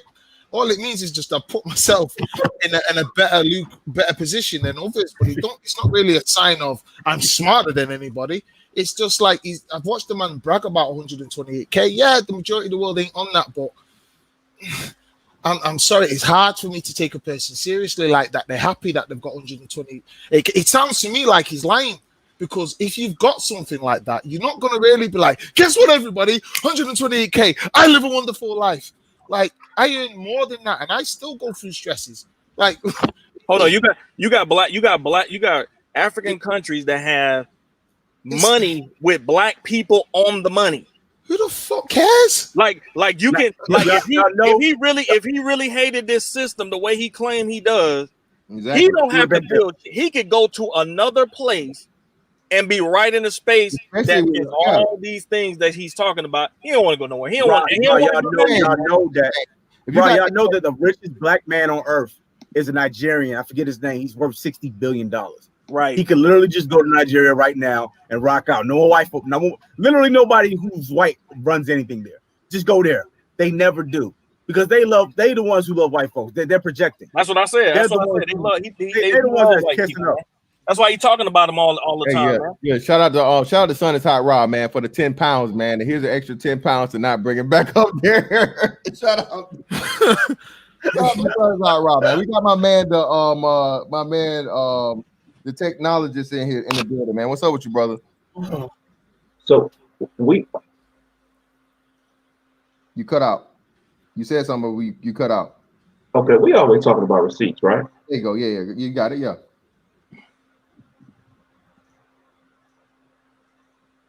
Yeah. Niggas talk about receipts. What's up? So it seems like if a man is in his status, then he should show us exactly what he's done.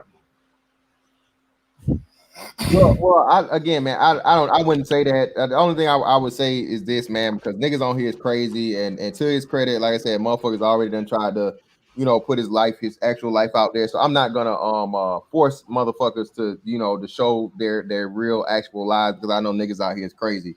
But yeah, when you do say 128K, you let niggas know how much money you make or whatever. Man, I always say this shit because niggas always bring it up with me because they act like niggas in the military is just poor as fuck. It's funny to me, right? And like I said, man, you can go look it all up for yourself. You can see what I make. I mean, shit, you know my job, you know my rank, you know where I stay. So you can look and see how much money I make a year if you want to. I mean, if you give a fuck about my life that much to see how much money I make, to pocket watch me, by all means, go ahead. But I mean, that's just a small portion. I mean, especially now since I got into this YouTube shit, this is not my only form of fucking revenue. So you get to see some of what I make, but not all of it. And again, it just tells me that you have some very, very you have a very boring and uninteresting life if you're concerned with how much another grown ass man, person makes because of you disagree with them or on YouTube. That's just what it says to me. I could be wrong, but that's let me say this, Mr. Fantastic, too. Like, see these. Let me go after Rael. I'm gonna go after that. And it's just gonna be quick. Like, if your plan was to overthrow something, because we've seen these types of black men that have existed, who will get on a bullhorn and shout out to the world what their plan is, what they expect to do to the white man. Like, why would you get in a public sphere and say some shit like that?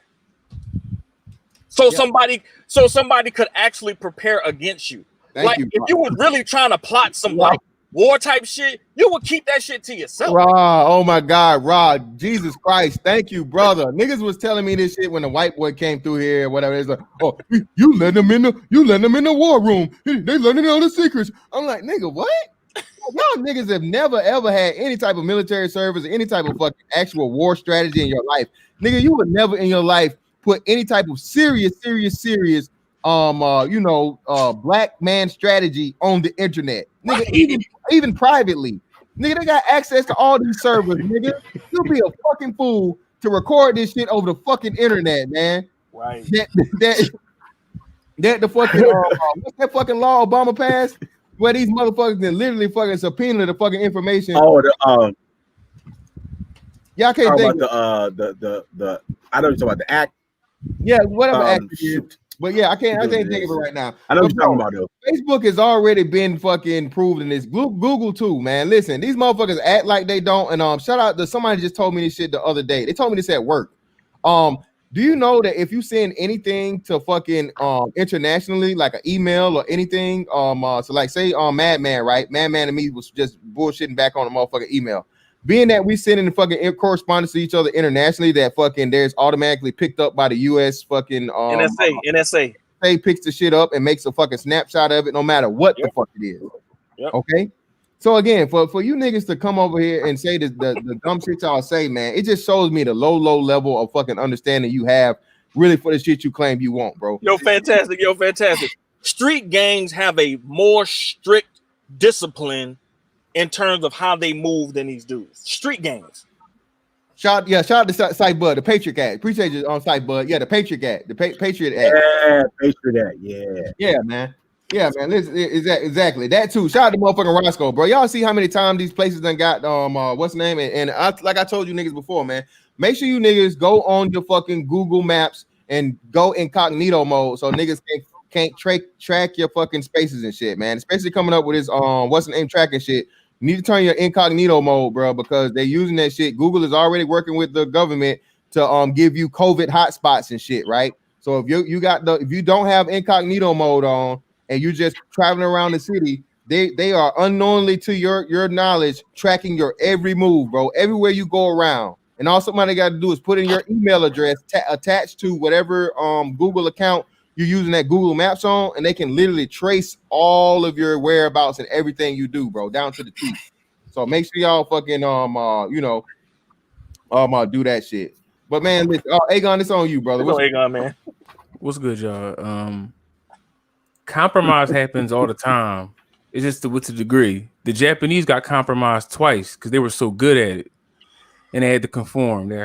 When they first met the United States, they had to get down. Then they became compromised or conformed so well they became a power in less than 100 years. Then they got bombed, and then they conformed again so well that they became a superpower after that and was buying all the property in America.